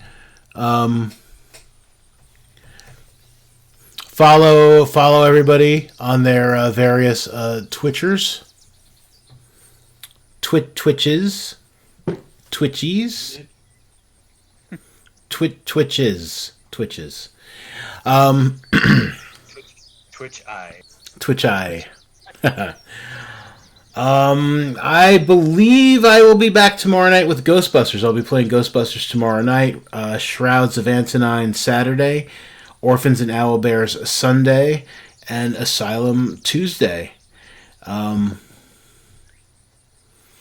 Yeah. Come hang out and use those channel point gold pieces to give your favorite players advantage. They'll appreciate it, especially if they're trying to tame a horse. We already used it. Aw. Would that have mattered? Not really. Let me see. Oh no, it would have. Yeah. I said I was going to do it once a play test, so once play setting. Yeah. DeWarren, it wouldn't have mattered. Although, like, it would have made that not a natural one. Drozda would have done pretty well with advantage. Alabaxis would have done well with advantage. Roldar, you would not have. And Nanak would have done okay with advantage. You're taking me a long rest now. Oh, I think we're gonna get to town, and then there will be taking a rest. Yeah, I mean, you guys can go ahead and like bump up all of your stuff for the next session. By the time you have gotten to town, it'll be time to get some rest then, and then we'll open up the next session in Rovehelm the next morning, and we'll go from there. All right. Well, I'm gonna. Did that give us a level? Not yet. Damn. Yeah, all the easy levels are done now. Now it's a little, but soon. That's pretty tough. I did get rid of one orc and another horse because because Rasham wasn't there. Oh, one enemy. Yeah, there was another orc. And I was like, oh, you guys were like, yeah, Rasham and Andy aren't here. And I was like, oh, let me get rid of one of these fucking do that orcs. every time we just have Rasham leave and we fight magically fight. Yes. Sham, go hide. Stick it out. He's not here. Hey, okay. In absence of Rasham, I think Giant Lizard did a pretty good job. Damn straight, yeah. Dude, Yeah. I have to ride that lizard into battle at some point. Drazda, we have to like create a battle call or something, a battle cry. Oh, it's gonna be like Giant Lizard, go! To cast mage armor on Draxus while he's a giant lizard? Does that count as? Can you put mage armor on a giant lizard? It's not wearing armor, right? Um, Not Would wearing it- armor. And would it dissipate when Draxus turns back to it? I would say those would be things I would have to make up. Let me make them up really quick before I stop the stream. Let me take a look at the spell exactly. Willing creature who isn't wearing armor.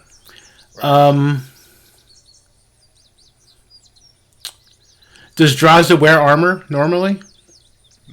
Draws wears armor, but when it gets to Giant Lizard, armor class is 12 natural armor. So if you cast mage armor on Drazda as a giant lizard, his armor class would go up by 1. I would say that he would lose it once he turned back to Drazda, because I would count that as either donning armor. I would count that as Actually, donning armor. Drasta doesn't wear armor. It's natural armor. Oh, it's natural armor. And what's his natural armor class? Natural armor class is 13 plus my dexterity modifier, which is a Yeah. 2, so I have a 15 armor class. Yeah, the mage armor wouldn't change his armor class. It would still be active on him, but it wouldn't change his armor class any. Would a monk be affected by magic armor? By mage armor, yeah, he could cast mage armor on you, as long as you're not wearing, any armor.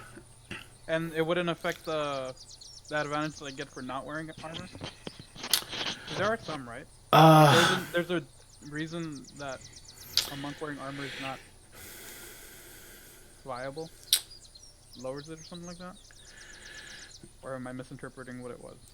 That would be like another like judgment call I'd have to make whether or not it would work on you as a monk, because your armor class is based on your dex and wisdom. I would probably say it would bump up your armor, but I don't know. That's one of those things I'm going to look and see if other people have asked that question and see what like other people are doing about it. Sure. What odd questions. If mage armor was cast on Giant Lizard's armor class would go from 12 to 13. Yes, Oh, okay, cool. it absolutely would. Yeah, because it just says like a creature, that's not wearing armor. Hell yeah! So I'm a healer / pseudo tank. Yeah. How is my armor class 13? Is that because I'm an elf, or I just have high dexterity? Yeah, it's because your dexterity. Yeah, base armor class is 10. Yeah. Yep, and Yep. Having mage armor as a spell is kind of useless to cast on myself because it really doesn't change anything. Well, it will add the dexterity modifier, so it would boost it up to 16, I think, right? Nope, because you already got the. Oh yeah. No, it would. Yes, it would. Yeah. Because your base would go from 10 to 13, right? So yeah, your armor class would be 16. Sweet. Yep. All right, I'm going to end the stream. We can still talk, but I am going to end the stream. So thanks to everybody for watching. Thank you guys for playing. Have a good night. Come check out Ghostbusters tomorrow. Hopefully that is going on. And everybody stay safe, wash your hands, and continue to practice social distancing. Good night. Bye. Bye.